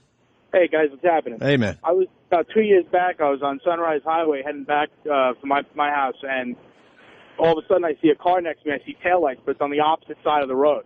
Ooh, shit. So I'm heading, and literally I'm driving parallel to the car, just waiting for something to fucking hit it. Yeah. And this car went like a good. I stayed next to it for 10 miles, hearing cars screech around it. You didn't beep your horn or try to flash your lights or something? I tried everything. I mean, like, part of, throwing something out my window. This woman ended up being hammered. Oh, were you able to look at it? Did you see her face and everything? Was she all, It's like clear as bell, like driving next to somebody. all on the side of fucked the road. up? Was she They all were on the fucking blah, blah, blah.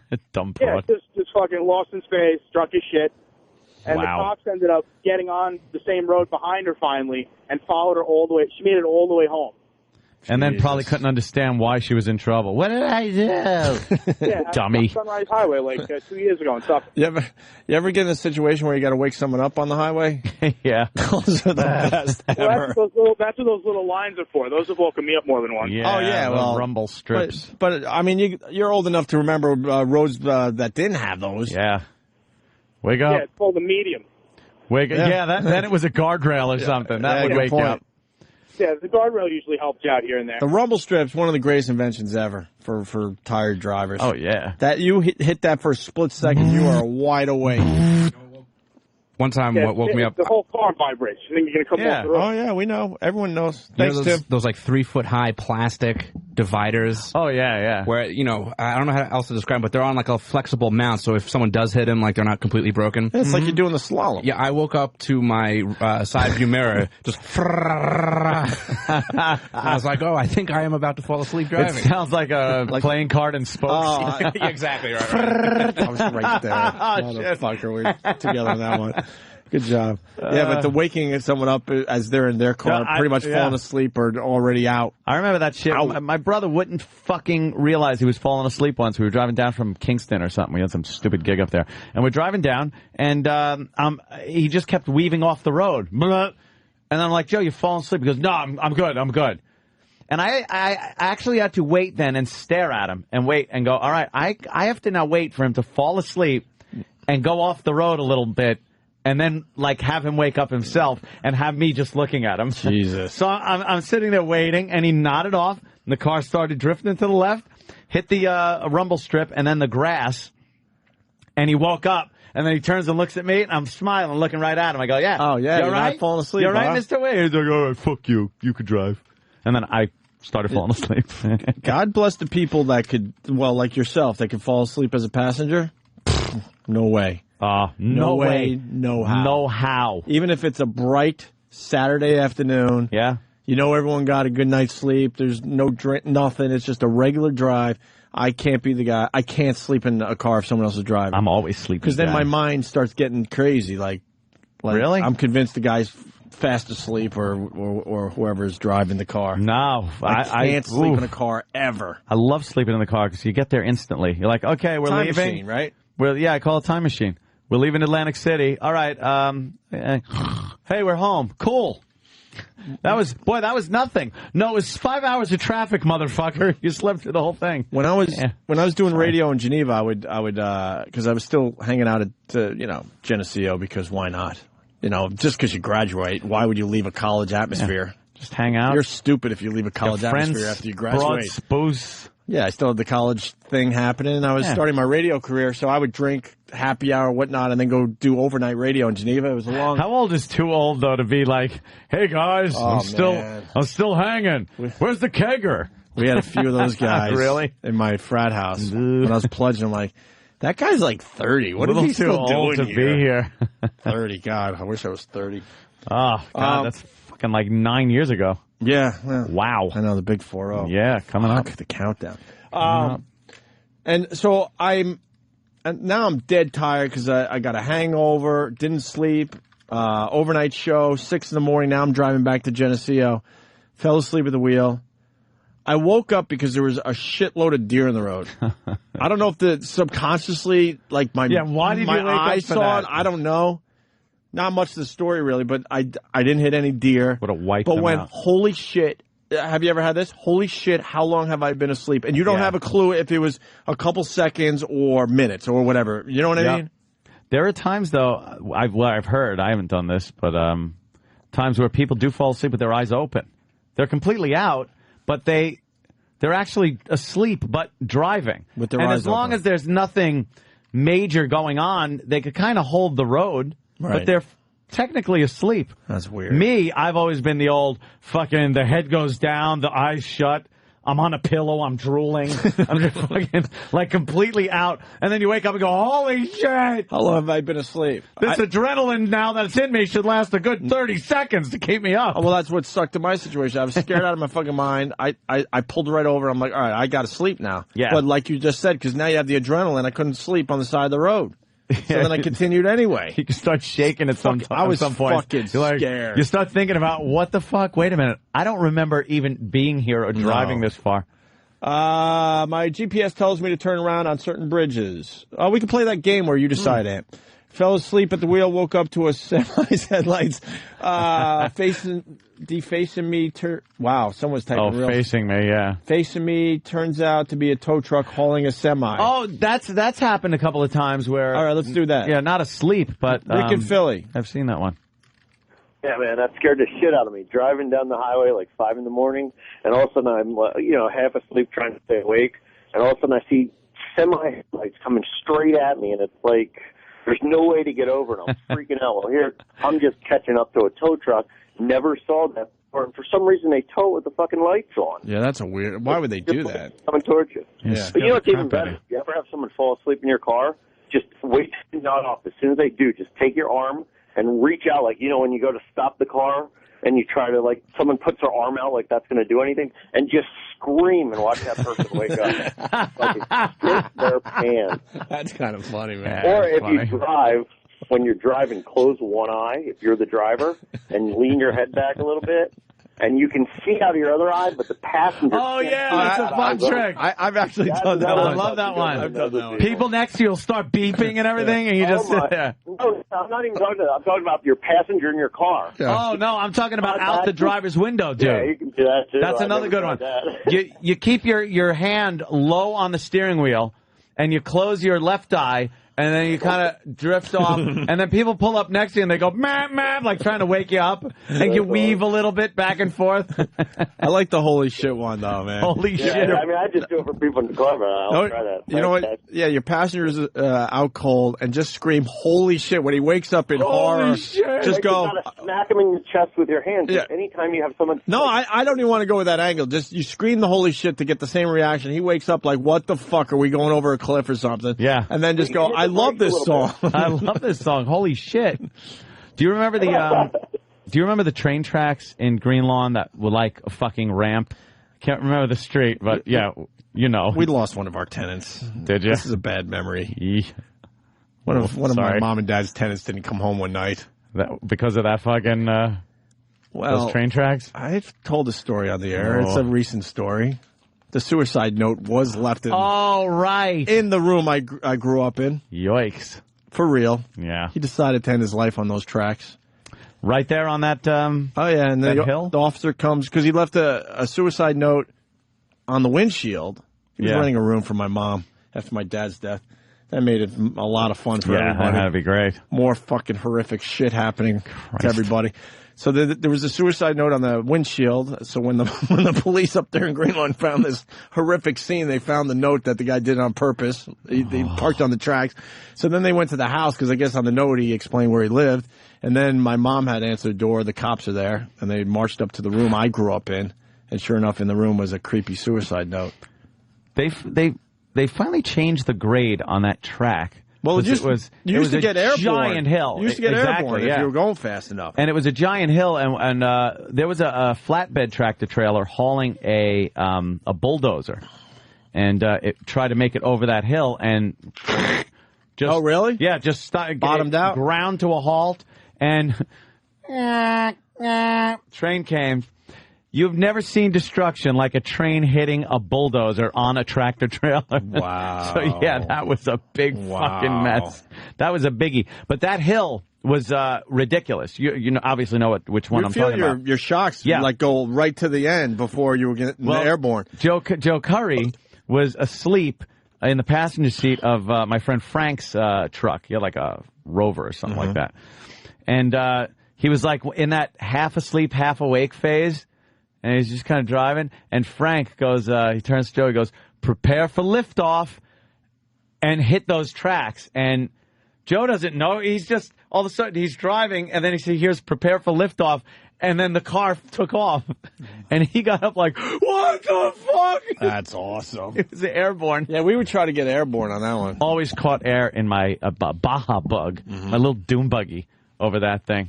Yeah, fat air, yo. They flattened it out, though. Yeah, they ruined it. It's no more fun now. You could. It was an Evel Knievel ramp. You would get those weird feelings low in your belly. You get and you'd almost back off a little before you hit it because you know it was like I am flying. Yeah, this car is going to fly. I drove for 3 hours and woke up as a herd of deer ran across the highway. Was driving the whole time. There's no way you were driving for 3 hours. Ken, come on. 3 hours?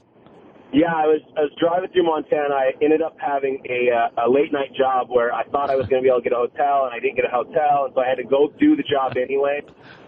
And I got done with the job about 2 o'clock in the morning, and I had to drive back 3 hours to get back to the nearest hotel. And I don't remember a minute of the drive except for waking up about 30 seconds, three or four times. And there were deer literally 6 inches from my car as I was driving by them at 90 miles an hour on the freeway. Jesus. And there's nothing worse than when a fucking deer runs out in front of you. Yeah, that's some scary shit. They will fuck your car up. I don't miss that about Western New York. They will fuck you up. Deer were everywhere. Punch it out, guys. Thank you, sir. One more. We got Joe in Missouri. Joe. Morning, boys. Hey. The white line on the highway, painted on the highway, is always on your right, and the yellow line is always on your left. There you go. Behind your signs. Yeah, pretty simple. You would just feel like something's not right immediately.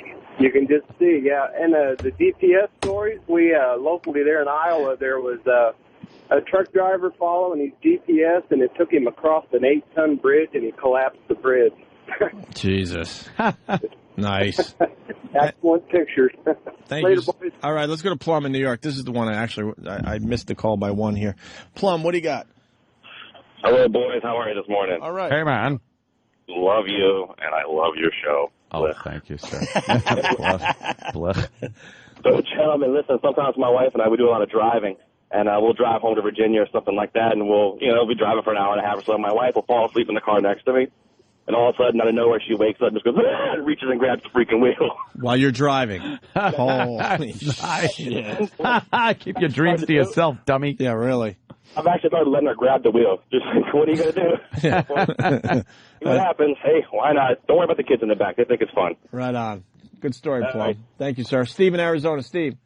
Yes. Yeah, I'd be. I got a long drive from Arizona to Wyoming where I work, so sometimes I'll just pull over the side of the road just to sleep, be so tired, and some would startle me awake, and I'd just slam on the brakes, even just parked. Just look up and slam on the brakes, thinking I was about to hit something. Yeah, sometimes when you wake up like that, I was driving cross country and the white lines in the road for radar, I would jam on the brakes because I thought they were railroad ties in the middle of the street. Nice buzz. So I'd wake up. Yeah, no, Nice buzz. It was a sleep-induced buzz because we were driving to California, so we actually made a deal with each other. We said, look, no beers. We can't drink and drive cross country. We actually didn't. So, but it was just pure tiredness. I was seeing things on the side of the road like colorful jackrabbits and when you're toys. When you're like real, I mean that tired where you're dead tired. Yeah, your fucking brain will really fuck with it. Really starts like you start seeing things, literally seeing things. You're hallucinating, and your body is just so fucking tired. You crash out. It's like I'm controlling a massive metal vehicle, but yeah. Toilet crusher from Buffalo. It's all about the bears now. Someone hit a bear near downtown Buffalo on I-190. What the fuck? Can you imagine hitting a bear? Those are pretty stout, pretty heavy. I think we did good for Monday. I think so. Fucking Monday? Christ. I wasn't even going to come in today. Really? Yeah. I'd love to have gotten that phone call. Really? God damn. A long weekend. You know what's really fucked up about our hours, though? Like, when you take a day off, you sleep through the time you would have been at work. Right. So by the time you get up, I always get up and go, I'd have been done anyway. I know. You're like, fuck, I just wasted one of my days. It's like I wasted a day. I would have been done anyway. I mean, it's nice. I would have gotten to sleep a little more, but the bottom line is, I'm up. My work day would have been over, and now I didn't go in. What's that tired wasted thing? A day. If we could figure out that tired thing, this would be ideal. Yeah, because this is fine now. When I was getting up, this was not fine. Right. When that alarm went off, not fine. Not now, fine. Not Before, fine. not fine. Not fine. No. All right, there's more, just a lot of stories coming in, but I think we kind of did it. Yes. I do think so. The Obama thing. Obama. I guess they're all having a beer at the White House. Yeah, apparently they're all going to hook up for a beer or something to settle things. It all happened after our show on Friday. We were yelling and screaming, and man, did Obama do some backpedaling. Oh, yeah. I wonder when he knew he really messed up with that stupidly comment. Well, when he had to say, I'm surprised at the attention this is getting, knowing that he shouldn't have been surprised, and how the front page stories on all the news had nothing to do with his health care plan, but had everything to do with the cop from Cambridge and the professor and him being arrested and Obama's remarks on it. It was ridiculous. And I think he realized, oh, damn, I made a mistake. And now he's friends with this professor guy. This professor. How are they friends, by the way? Old, fucking scholars, whatever. They're just friends, I guess, from, years of. We don't know for sure, though. Travel in the same circles. It's that whole. But the professor looks a lot older than Obama. Yeah. I don't know. I think it's just one of those, when you do what they do, you know each other. Yeah, but we don't know any radio guys. You would think we would know radio guys. We're not fighting the oppressive white man. See, when you fight the oppressive white man, you know each other. You give each other the wink on the street, like, right? You know who I'm talking about. Because white people don't do that? The old blue eyes. You know what I'm talking about, yo. That's it. But I think the professor, who is very outspoken, as we know, he's been suspiciously quiet during this whole thing, and when given the opportunity to really do what he does best, which is make noise, make publicity for himself. It's sort of like a Reverend Al motive kind of a thing. And he's been quiet. You think he got the old call from the White House? Mm-hmm. Listen, I put my neck out for you, and I wound up tripping over my own dick during a speech. I'm going to fix this, but you have to shut the fuck up. Understood? But you know he got that call. But there had to be a piece of like evidence that we haven't seen that made Obama go, "Oh fuck!" Oh, the 911 call, or maybe the audio. Supposedly there was audio. On the scene, maybe? Yeah, radio audio and 911 call. The witness. I went. Oh, yeah, there were a bunch of stuff that just point to this guy was being a belligerent ass. And although the cop probably could have let him go, he did nothing wrong by not letting him go.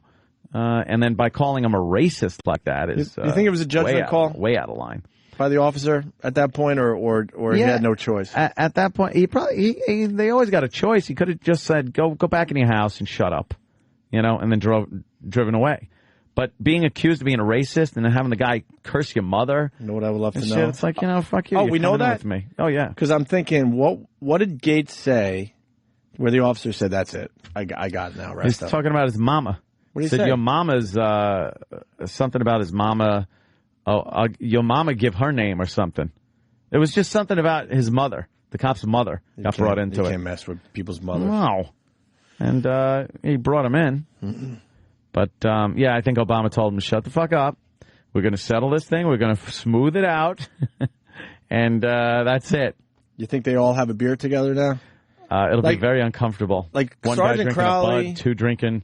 All right, Jesus Christ. Colt 45. All right. Jesus. OD. What's some of them other mall niggas?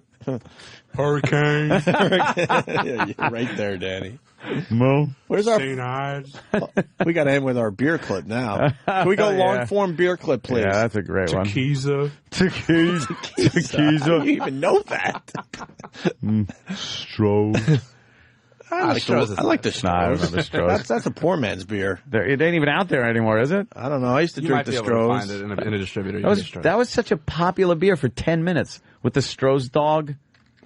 Remember? You remember that? Remember the dog went in and got the Strohs for the guy? And maybe 5 other people out there competing with the Budweiser dog. Oh, really? Strohs was going after Budweiser? Yeah.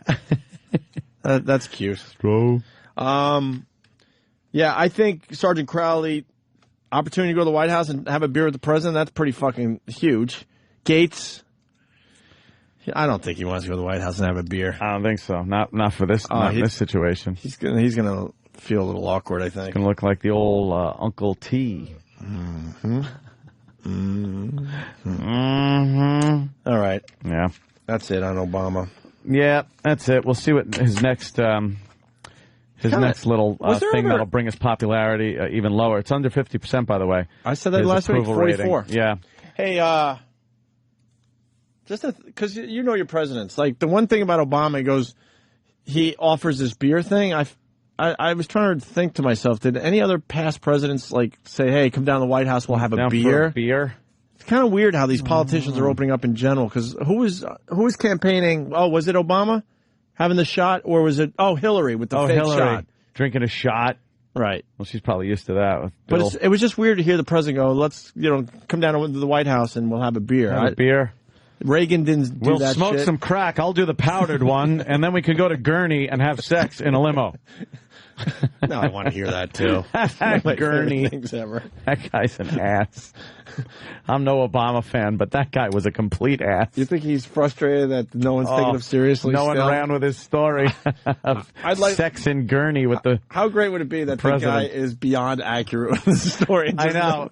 How do you live with yourself going, no, I'm telling you, this is what happened. I swear, I blew the man. That is goddamn. All right, we're out, I guess. Yuppers. That was Keith, a good one. Good. Monday done. I like when a black guy agrees with Anthony. Let's get this in. Oh. Keith, black guy, Atlanta. Keith.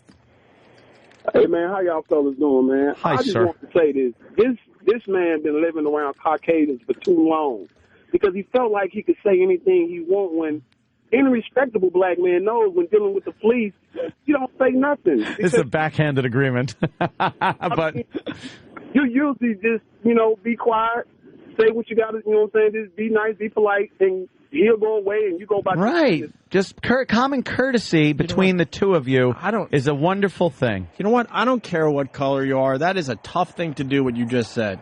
Because you want to say a lot of shit. But you have to. I understand. But it's that battle you have in your fucking head. Well, if you consequences. If you get pulled over and you feel like, oh, come on, man, or you're getting a parking ticket or whatnot. Yeah. You do have that inner struggle in your head going, I got to say something. Yeah, I know, but that's going to get you beat down or arrested or something. I understand the consequences of it, but it's hard to do sometimes. So does Keith. Hey, man, sometimes you just got to show a little restraint, man. I mean, Anthony, you might have to ring the bell for me because niggas understand this. Black people that's been living around white folks too long, they kind of lose their mind and figure, I can say what the next white guy can say. They think they're white people, right? Hey, they kind of lose focus on who they really are. They think they have the entitlement of a white man. Damn near. That's crazy thinking, Keith. Jesus Christ. I gotta call a spade, man. Sometimes you just gotta know what's up just so you won't fuck around and get shot, beat down, anything, or arrested. I hear you, bruh. Hey, you got anything to plug, Keith? First 48. What are you gonna be on? Lock up. What do you got? What do you got? Actually, I went to repo to you guys just straight up dissed it this morning, so yeah. I'm going to first 48 now. All right. No, that repo sounds horrible, but I'm not really sure what Ant was thinking when he brought the 1,000 Ways to Die to the show, but now I have to see that show. You do have to watch it for its awfulness, but... Yep. Actually, I think I will check that out, man. All right, brother. All right, home.